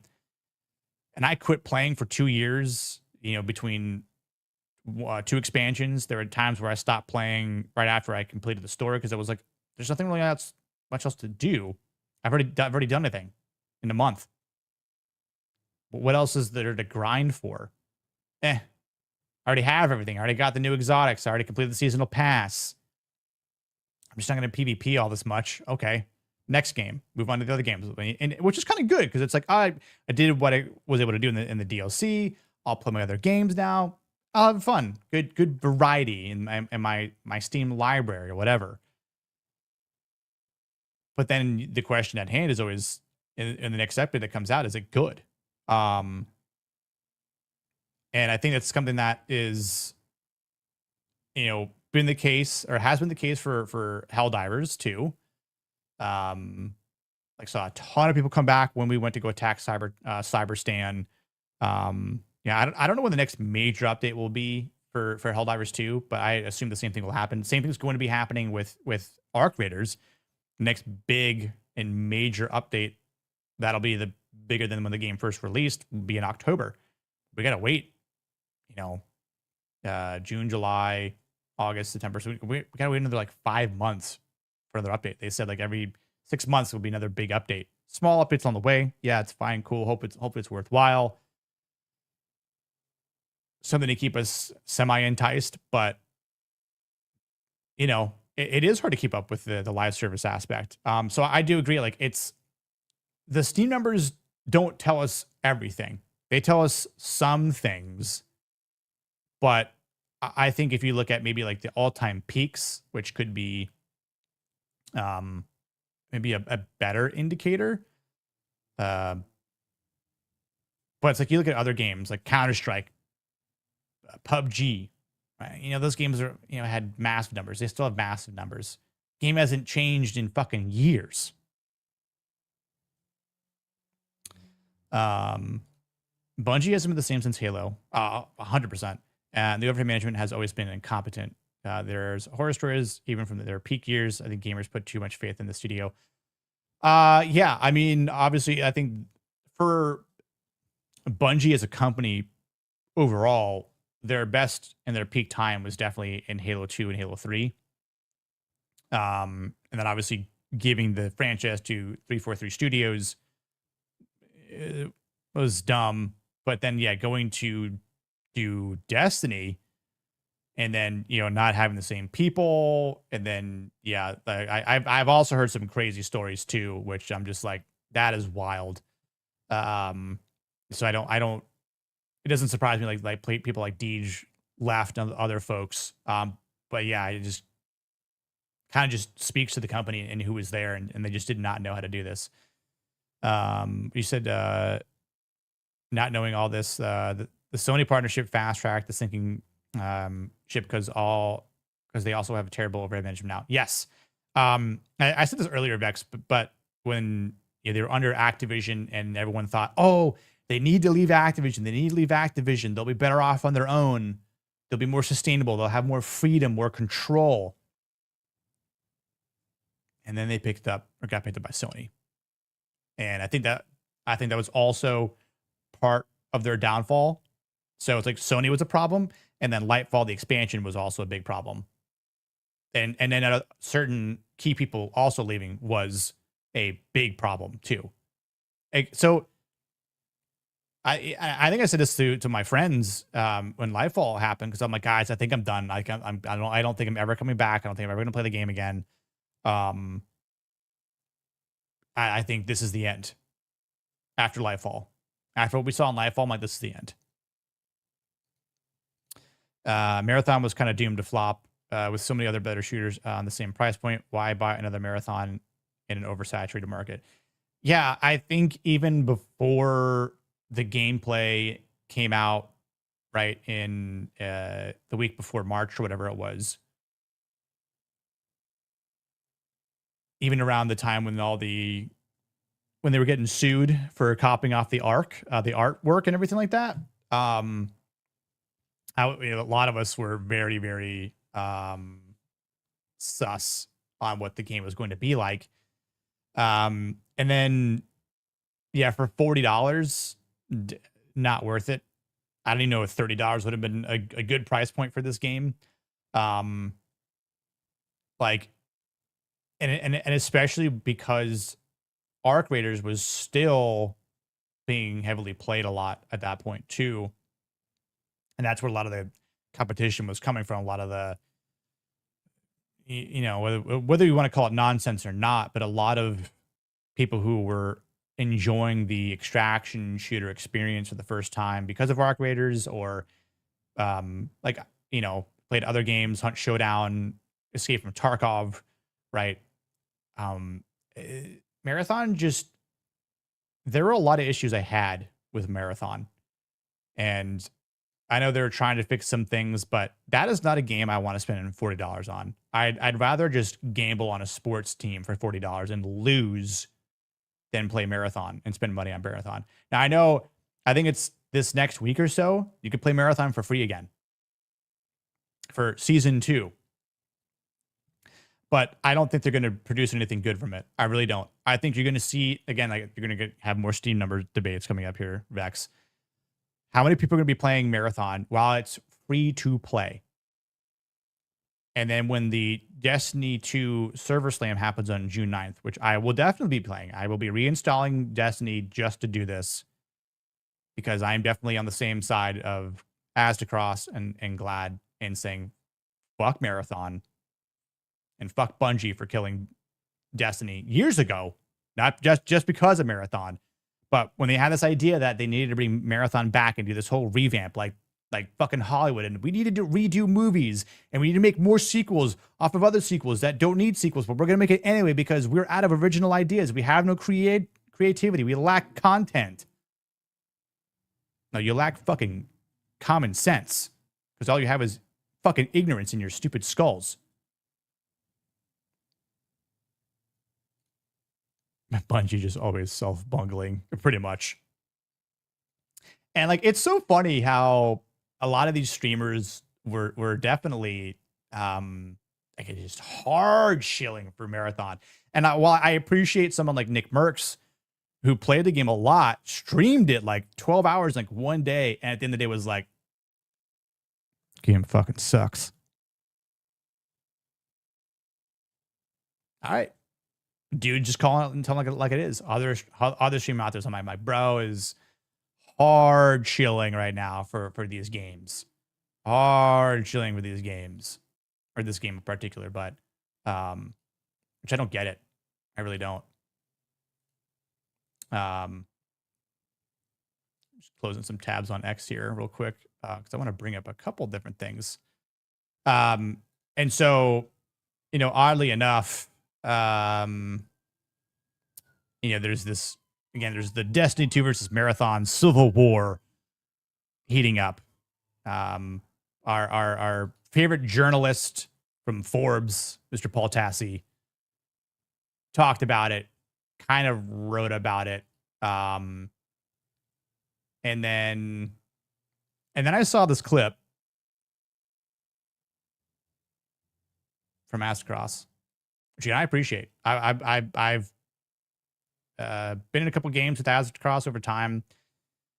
You know, it's very very interesting. Let me load this up real quick here.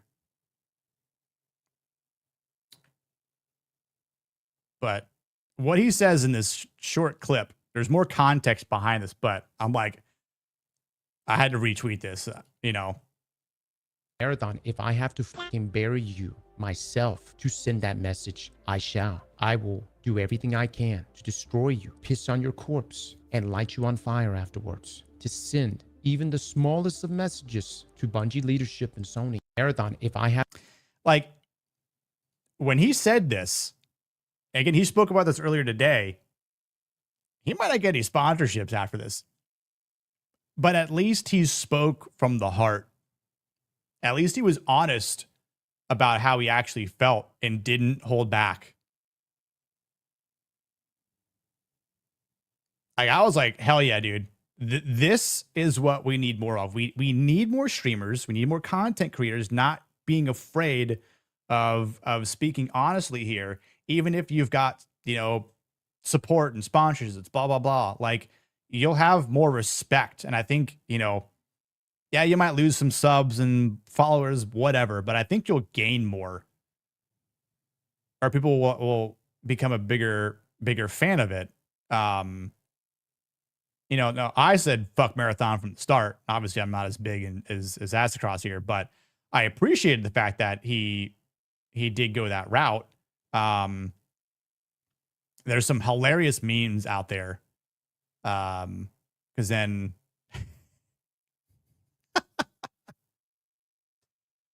and we see the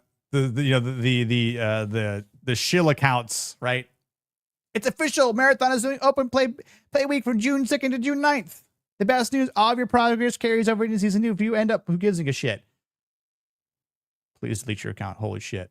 And then this meme. Please, guys, play our game. I'll do anything. If you've seen the series finale of The Boys, you know exactly where this shit's from. I'm not gonna say it because I don't want it to get clipped. But this is hilarious. Oh God.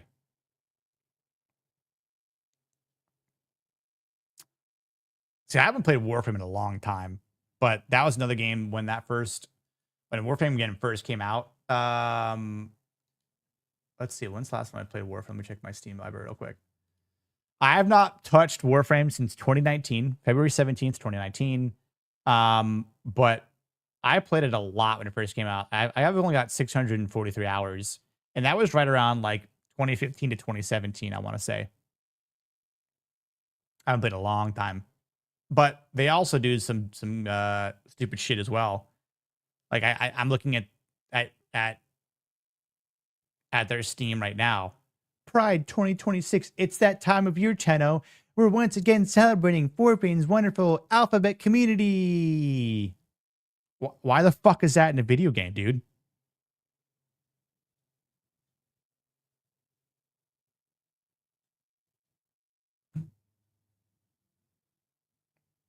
It has nothing to do with this Warframe universe. It's the same shit that Bungie fucking pulled. When I was playing Halo Infinite, all of a sudden, be sure to use the new player profiles that are rainbows and the other, other flags out there. I don't give a shit about this. Why is that in my Halo game, dude? I don't need this. Yo, Nads, what's up? Are you returning to YouTube? Some of the newer frames are awesome. Worst yet, one of their frames, arguably their best one built, uses the. And see, that would make me not want to play Warframe. Dude, it's 100% fucking stupid. It's just free cosmetics nobody buys. Yeah. No. You still stream with the Dillies though, right? On Tuesdays? God, it's what a fucking mess. Now there was something else that was suspect to the future because we've got the PlayStation. What are they calling it? The PlayStation News, whatever event that's coming up for PlayStation. That's coming up, and then Bungie's like, reportedly discussed a Destiny Infinity relaunch that would have moved Destiny 2 back to one major yearly expansion as a fresh start instead of making Destiny 3. This is not going to save the game. It's not going to do anything. This is not what we want. It's not going to be the solution. The solution, and I think this was something that I was questioning too. Oh, yeah, that's right. State of play. Okay, thanks, Vex. Yeah. So some people are wondering if, because Bungie had a huge update today on their website, that they're going to announce Destiny 3 and the state of play. I'm like, that is the definition of delusions of grandeur, wishful thinking, and possibly copium. As someone who has wanted Destiny 3 for years now, we're not going to get it. If they do, I will shave off my beard. I will go to a barber and I will get a straight razor shave, and I will look babyface. How about that? I I think too, with like having Destiny 3, I think a couple things need to happen. You need to have it on a new engine, a new game engine, and then I think you need to start over, right? We need to get into the next era of lore and cosmic mythology, because that was one of the, like, as far as people wanting more or new sci-fi stories, like the Destiny world is actually really, really good. It really is. Like if you look at the overall scope of the story and what it does in the world of sci-fi, it's actually pretty neat. And it hasn't really been done before, which is one of the reasons why I really enjoyed playing it. So, yo, Jamma, dude, Jamma, my chest is so fucking sore. The chest workout yesterday, insane. I went was it yesterday? Hold on. What's today? Friday? No, Wednesday. That's right. I did chest on a Wednesday, dude. I was like, I didn't get a chance to work out yesterday. Oh, God. My chest is so damn sore. Started off with some dumbbell incline. Then I went to some flat dumbbell bench. And then, dude, I just did cables. I went heavy on cables. And I think that's what absolutely just tore up my chest. Stretching those muscle fibers out. I want to give him slack because Warframe is so far in the future that concepts like gender are supposed to be meaningless, but still modern products. Right, exactly. Like the concept of going, we're deep into sci-fi, which is, well, I mean, I remember, again, hearing the story behind, the actual story behind Warframe when they started to like really go into it was really cool. But it's like, yeah, gender shouldn't be a thing. It should just be like a moot point. The final solution. A new solution to the final one. God. Nobody in AAA will build an engine because that means actually being creative. Dude, and I don't even know if saying like, oh, we're gonna build Destiny 2 on, because aren't they using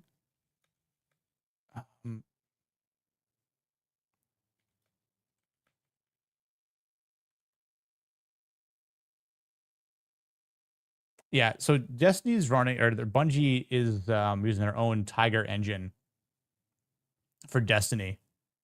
Yeah,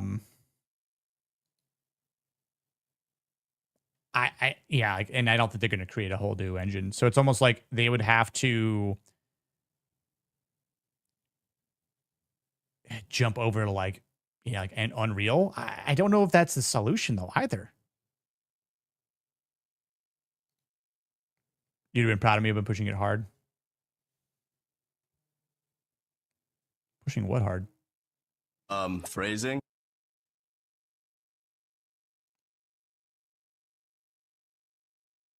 Yeah, nothing could ever top the Crytek engine. Yes, it is. So they that's what they use for the Halo engine, which I'm sorry, time for an upgrade. Actually, you know what? I'm kind of curious though. Hold on. What Infinite uses. I'm kind of curious what game engine. Okay, so 343 Halo Studios. They're transitioning to Unreal Engine, right? Which is interesting because they had used the Slipspace engine for Halo Infinite.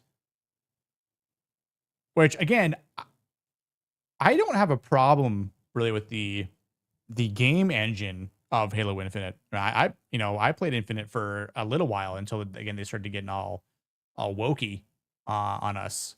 But I mean, I put like 250 hours into Halo Infinite just on multiplayer.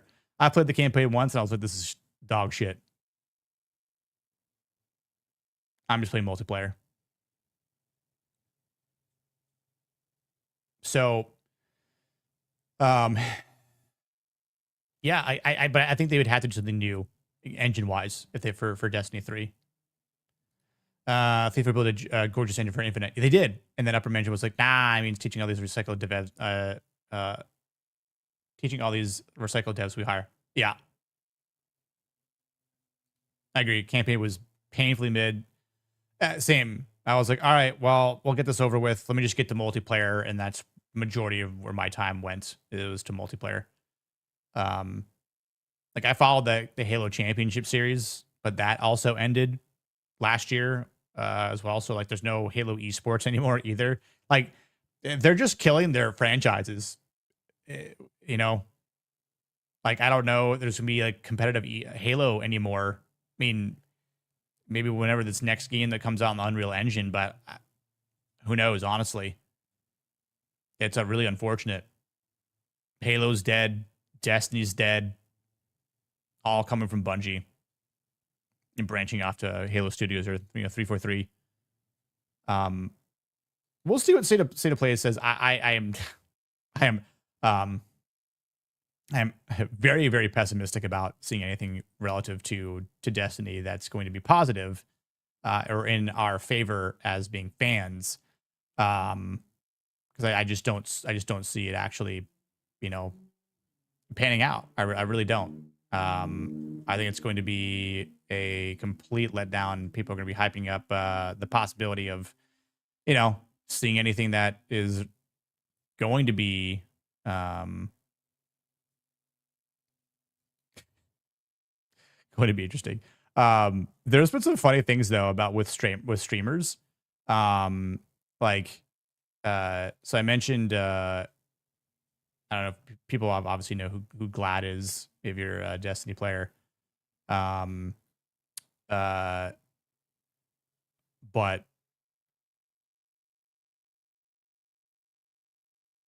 where was it? I reposted this clip here. Sorry, not this clip, but this post. So Glad says, "Fuck it, I just joined Team Aztecross. Fuck Malin, pussy bitch. Fuck Marathon, burn the ground." I'm like, oh damn. Destiny 2 players, it's not about money. Destiny 2 players marathon. It's about sending a message. Everything burns. I mean, he's not wrong. And then, of course, this guy Malin then says, "At least tag me next time if you're going to talk big. Classic fragile Destiny community. You can give it up, but you can't take it." And then he does tag him. Says, "You're a pussy bitch," and then tags him 3 times.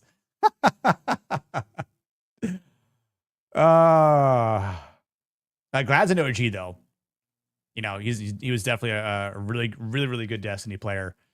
I mean, I've never played with him or anything like that, but been following him and knew of him since the D1 days.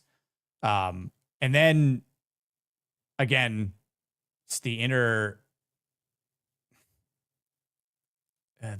fucking drama. It's just stupid, but hilarious too. When you have a clip like this, hold on. The strange thing about Halo is that all the franchises driven into the ground, Halo would have been the easiest to revive with a competent team leading it. 100%. I think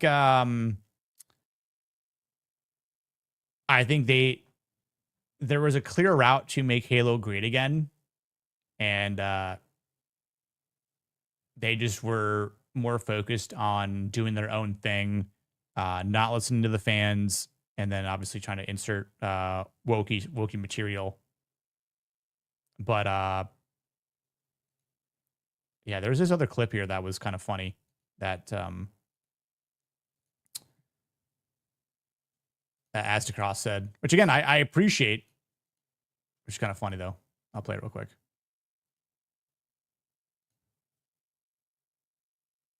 I'm sure. Yep.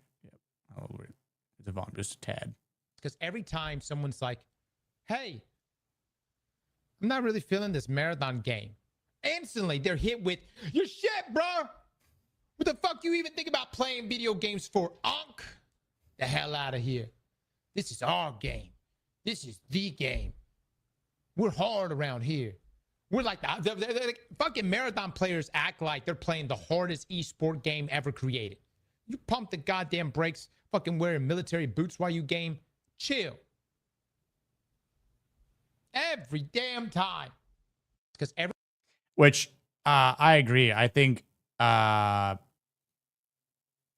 these marathon players think like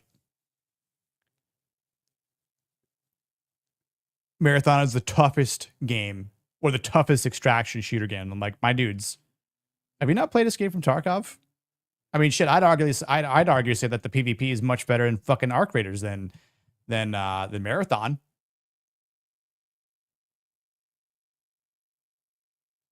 You see the woke stuff.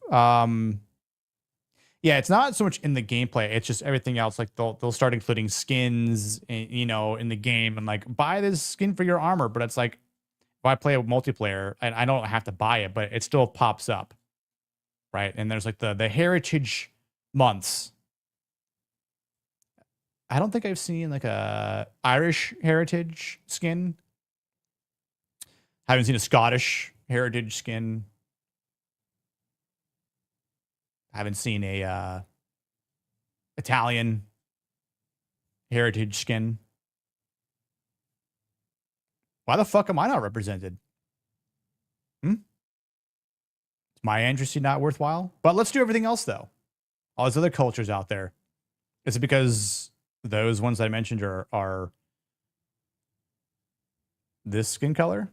Is that what it is? That's fair. Later, GMO.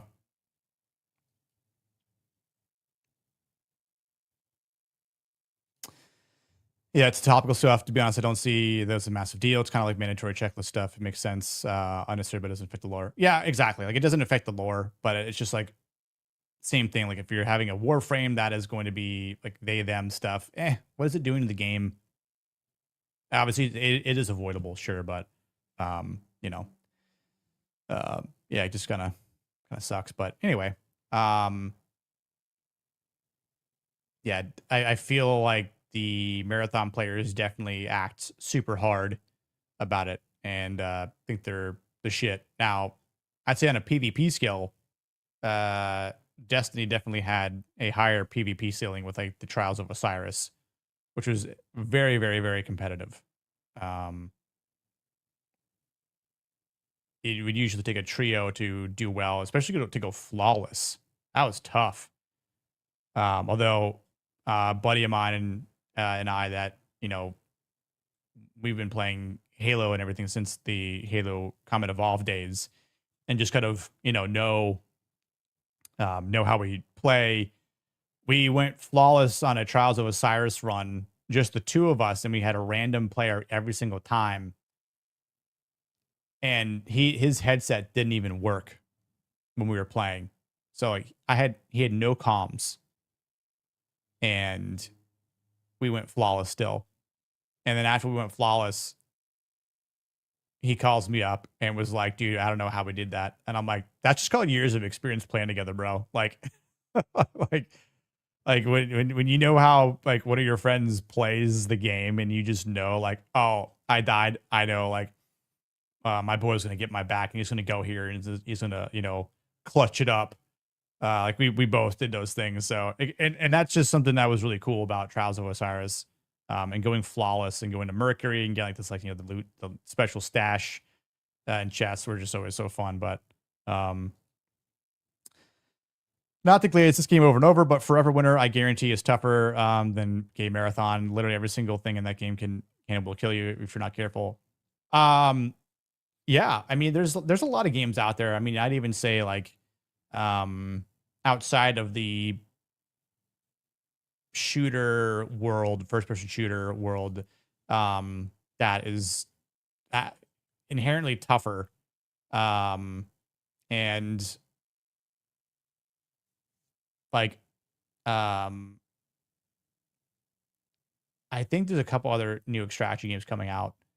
Because hold on, when did this game come out? Forever Winter? September 24th, 2024. Is it still an early release?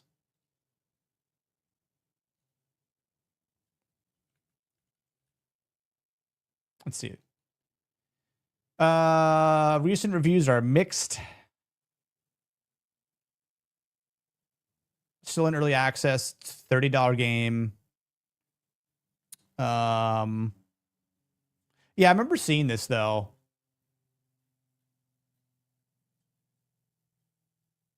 Game has potential. It's meaningless until realized. Yeah. Yeah, this is one of those games that like they could definitely turn it around and be good, but I think the problem too with Marathon it was so forced upon people, and then if you didn't, kind of like Aztecross said, if you didn't agree with, it was very much almost like a leftist mindset. If you don't agree with me, then you're my enemy, then you're dog shit. You're not a real gamer. You didn't put time into it. You don't know what the game is about. You don't know the true mechanics. You didn't spend the time trying to figure things out, and you don't understand how it works and what the potential is here. It's like, I don't need to spend 300 hours in a game to understand the potential of a game. If I spend 10 hours in the game, I understand the basics of the mechanics, the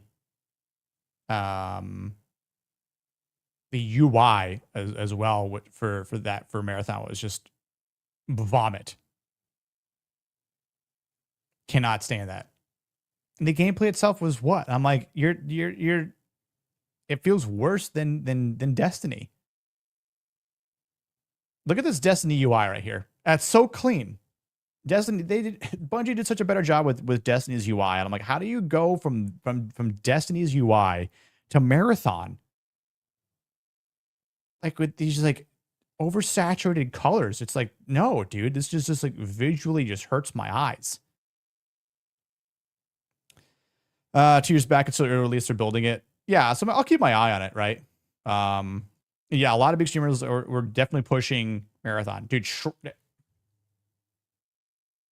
I don't ever watch XQC. I have nothing against him, but I don't see the appeal in his personality, and he just like, it just seems like he's an Adderall the entire time.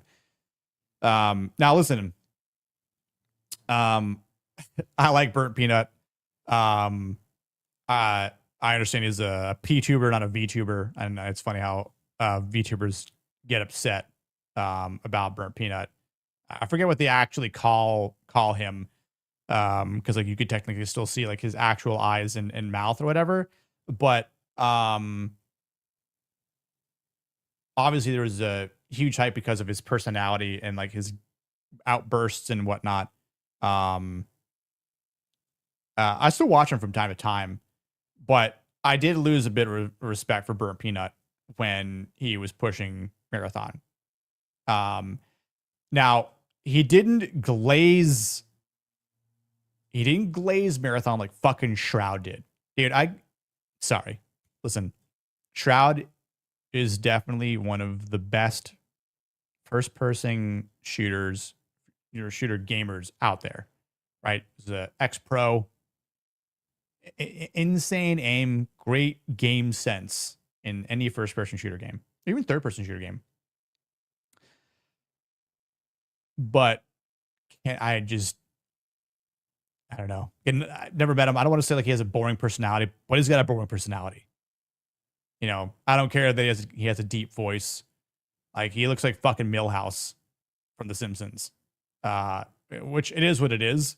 But I'd say at the same time, like his fucking post on X where I'm like, bro, you might as well just suck the dick of Marathon and Bungie right now, dude. Like that's what you've got down your throat.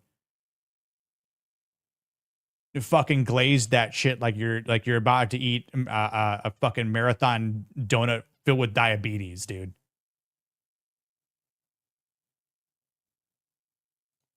What's up, Zolosi? I knew Marathon was made by new Bungie. I know, bad Bungie. Old Bungie left a long time ago and Sony bought a name. That did 100%.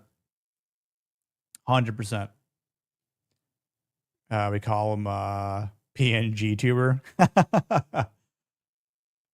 And yes. So and again, when Shroud was playing the ever living shit out of Arc Raiders, and he was like, "Oh, Arc Raiders is probably the best game of all time. Like the potential is just unlimited. What they could do with Arc Raiders." And then Marathon comes out, and he's like, "Boom! Oh, Arc Raiders is boring. There's no end game." And everyone's like, "Dude, you play the game like 12 hours a day, like every day of the week. Of course, you're going to run out of things to do. Like other people who have lives, who work, who have families, who have kids, who have to work 2 jobs, who like to go outside, don't spend every day on games, right? They engage in other activities. You might actually like, you know, that's even casual. It's just like normies out there who might only have time to play game for a handful of hours per week are not going to get as tired of playing Arc Raiders when you play it for 60 hours a week. Do the fucking math, dude. Dude, he started talking shit about Arc and then just glazed Marathon. I think he was the worst glazer on the internet for Marathon. And then what happened? What happened? Which one of them are still playing the game?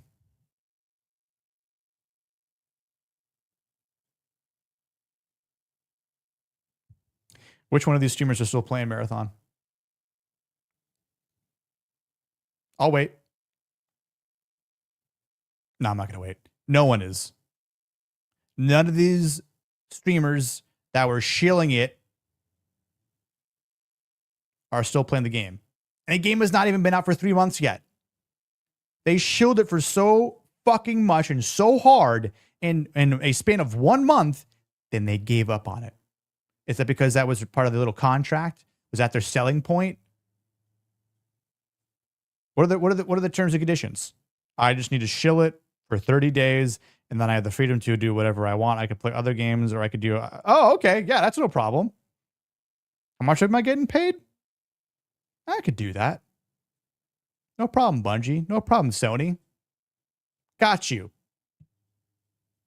Hashtag ad. There's other streamers out there. Tim the Tatman did it. That's what I'm saying. I'm glad like Nick Burst was like, fuck that shit. I'm going back to Arc. I'm going back to Apex. I'm like, yo, respect. Call like to see it. If it's shit, say it's shit. If it's good, say it's good. If you like it, cool. That's up to you. But don't say, oh, you don't like it, you're a fucking casual. Okay. It's like someone was commenting on Kata's profile, or one of the posts that Kata had said, Khalil too short. And Kata was like, bro, what are you talking about? I got like 35 days worth of playtime in Destiny 2. And they were still shitting on him. And I entered the chat and I was like, hey, bud, I've got 85 days worth of playtime. Come talk to me. Oh, you don't have a response? What's the meme from the Chappelle Show? You need to shut the fuck up.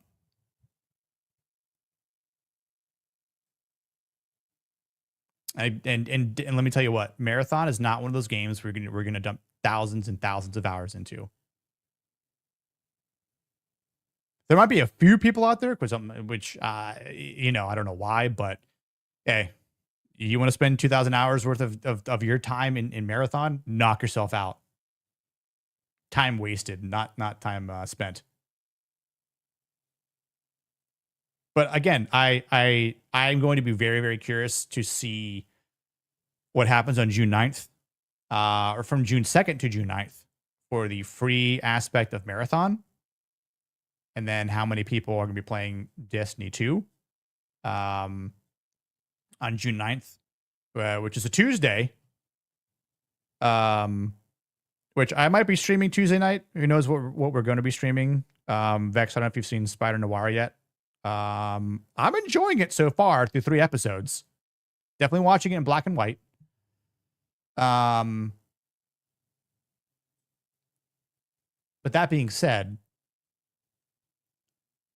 I definitely want to play Destiny on the Server Slam. I might stream it. I don't know. But I think a statement needs to be made.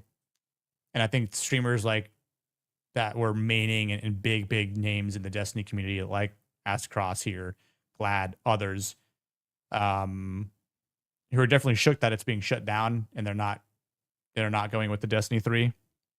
I definitely think needs to be a statement case, you know? So, I'll be curious. Welcome back, Jax. Oh shit, that's right. I gotta check out Spider Noir. Need some Nick Cage injection in my veins again.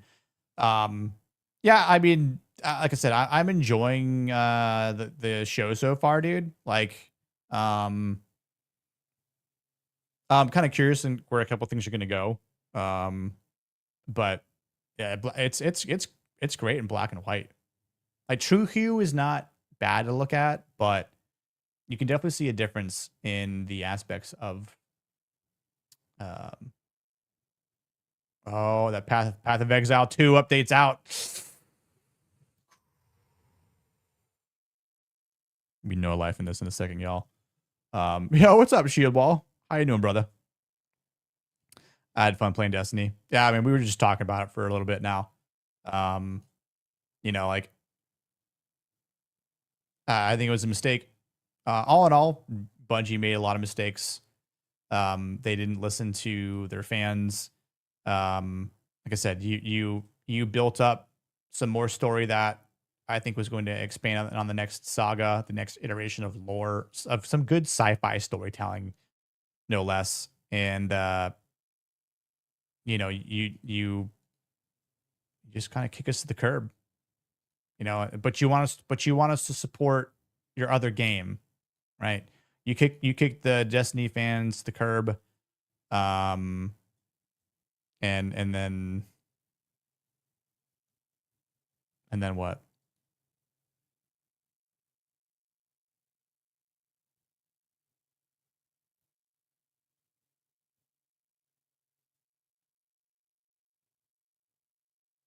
So we'll see. I'm definitely curious.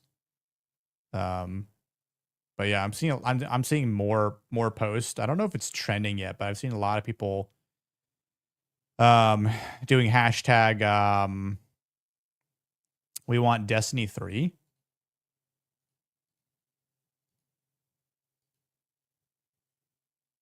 I saw I bookmarked this post. It's basically the you know, the scene from Endgame with Thanos, and then, you know, Destiny players for like the Avengers, right? And Cap. Destiny 2 June 9th, be there. You know, a lot of people have spoken. I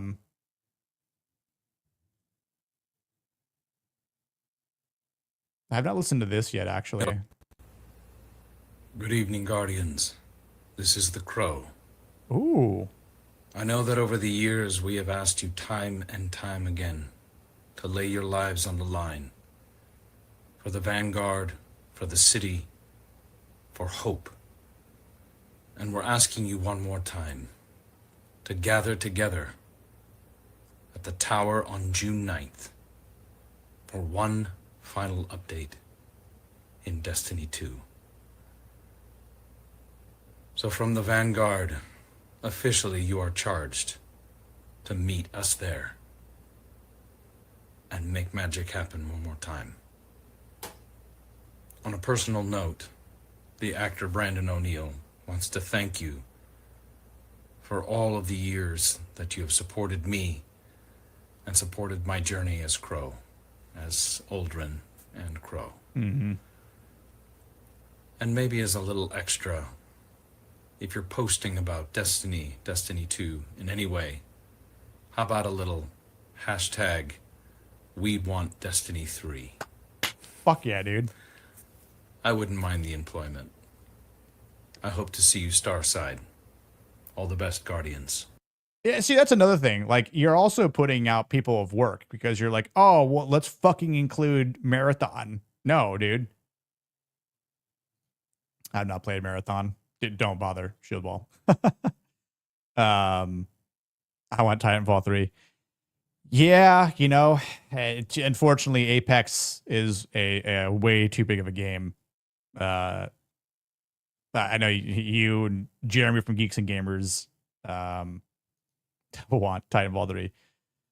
Destiny was one of the few games I actually did all the dungeons and raids. Same here, dude. I definitely put a lot of time into Destiny. And I'm not saying I regret it. Again, like that was one of those games where I had a lot of great memories in the dungeons and raids. You know, I'll never forget the first time playing a lot of those raids. Last Wish, mentioned Vow the Disciple, Vault of Glass. You know, yeah, all good stuff. Even some of the lesser raids out there that I was not a huge fan of, like Garden of Salvation. But you know, it's cool just to see someone like Brendan, who you know, again, who voiced the Crow and Noldrin Sov, who has a great redemption arc as a character. You know, it's like even the voice actor is saying we want Destiny 3. Like that's important. It's not just the fans. It's someone who you employed as a voice actor that is saying, yeah, I could use the work, but you supported me, I'm supporting you. Yeah, we wanted that too for a long time. Wrath of the Machine didn't get that.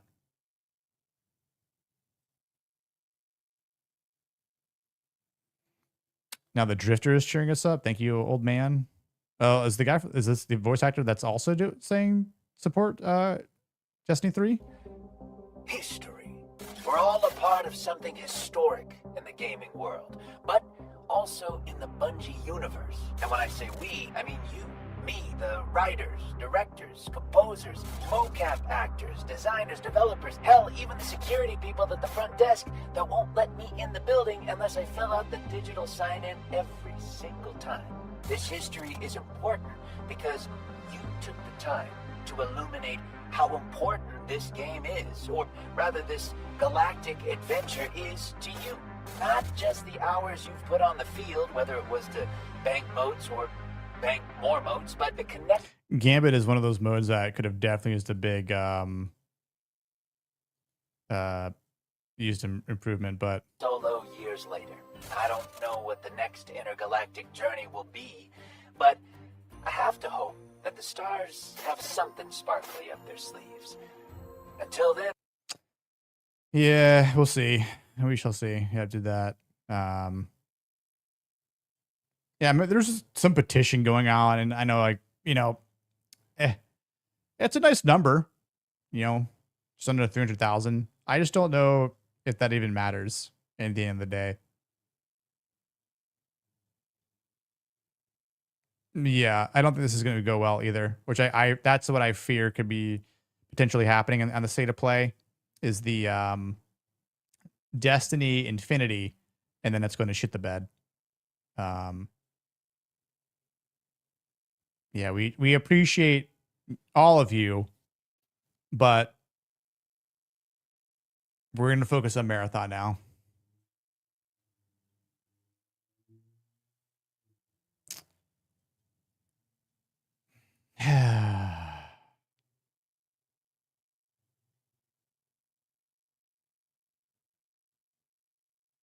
Now, I will say there was this article that was posted again earlier while we were streaming here. This will be the last thing, but again, this is just talking about what's coming. This is a huge article. I'm not going to go through everything, but it's like this big update that's coming on June 9th. Like they're upgrading the cheering system, crafted weapons upgrading, right? Like cool. But you know, same thing with some exotics here. God, love the Fatebringer, dude. One of my all-time favorite weapons from Vault of Glass. You know, new ammo system changes, which is going to be interesting. It's like, does it even matter though? Like it'll matter for a little bit. Oh, dude, I remember the first time I got the Vex Mythoclast from the Vault of Glass. Oh, that was so cool. What else? I'm just kind of skimming through this. This is all exotics, legendaries, sandbox tuning. Let's see here. Perk changes, artifacts, and anti-champion. Oh, interesting. Okay. That's the seasonal data disk thing.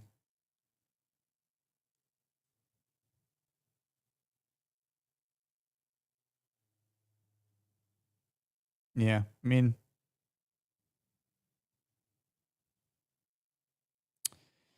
it's almost like too little too late. Like here's a huge, what does this say? Hold on.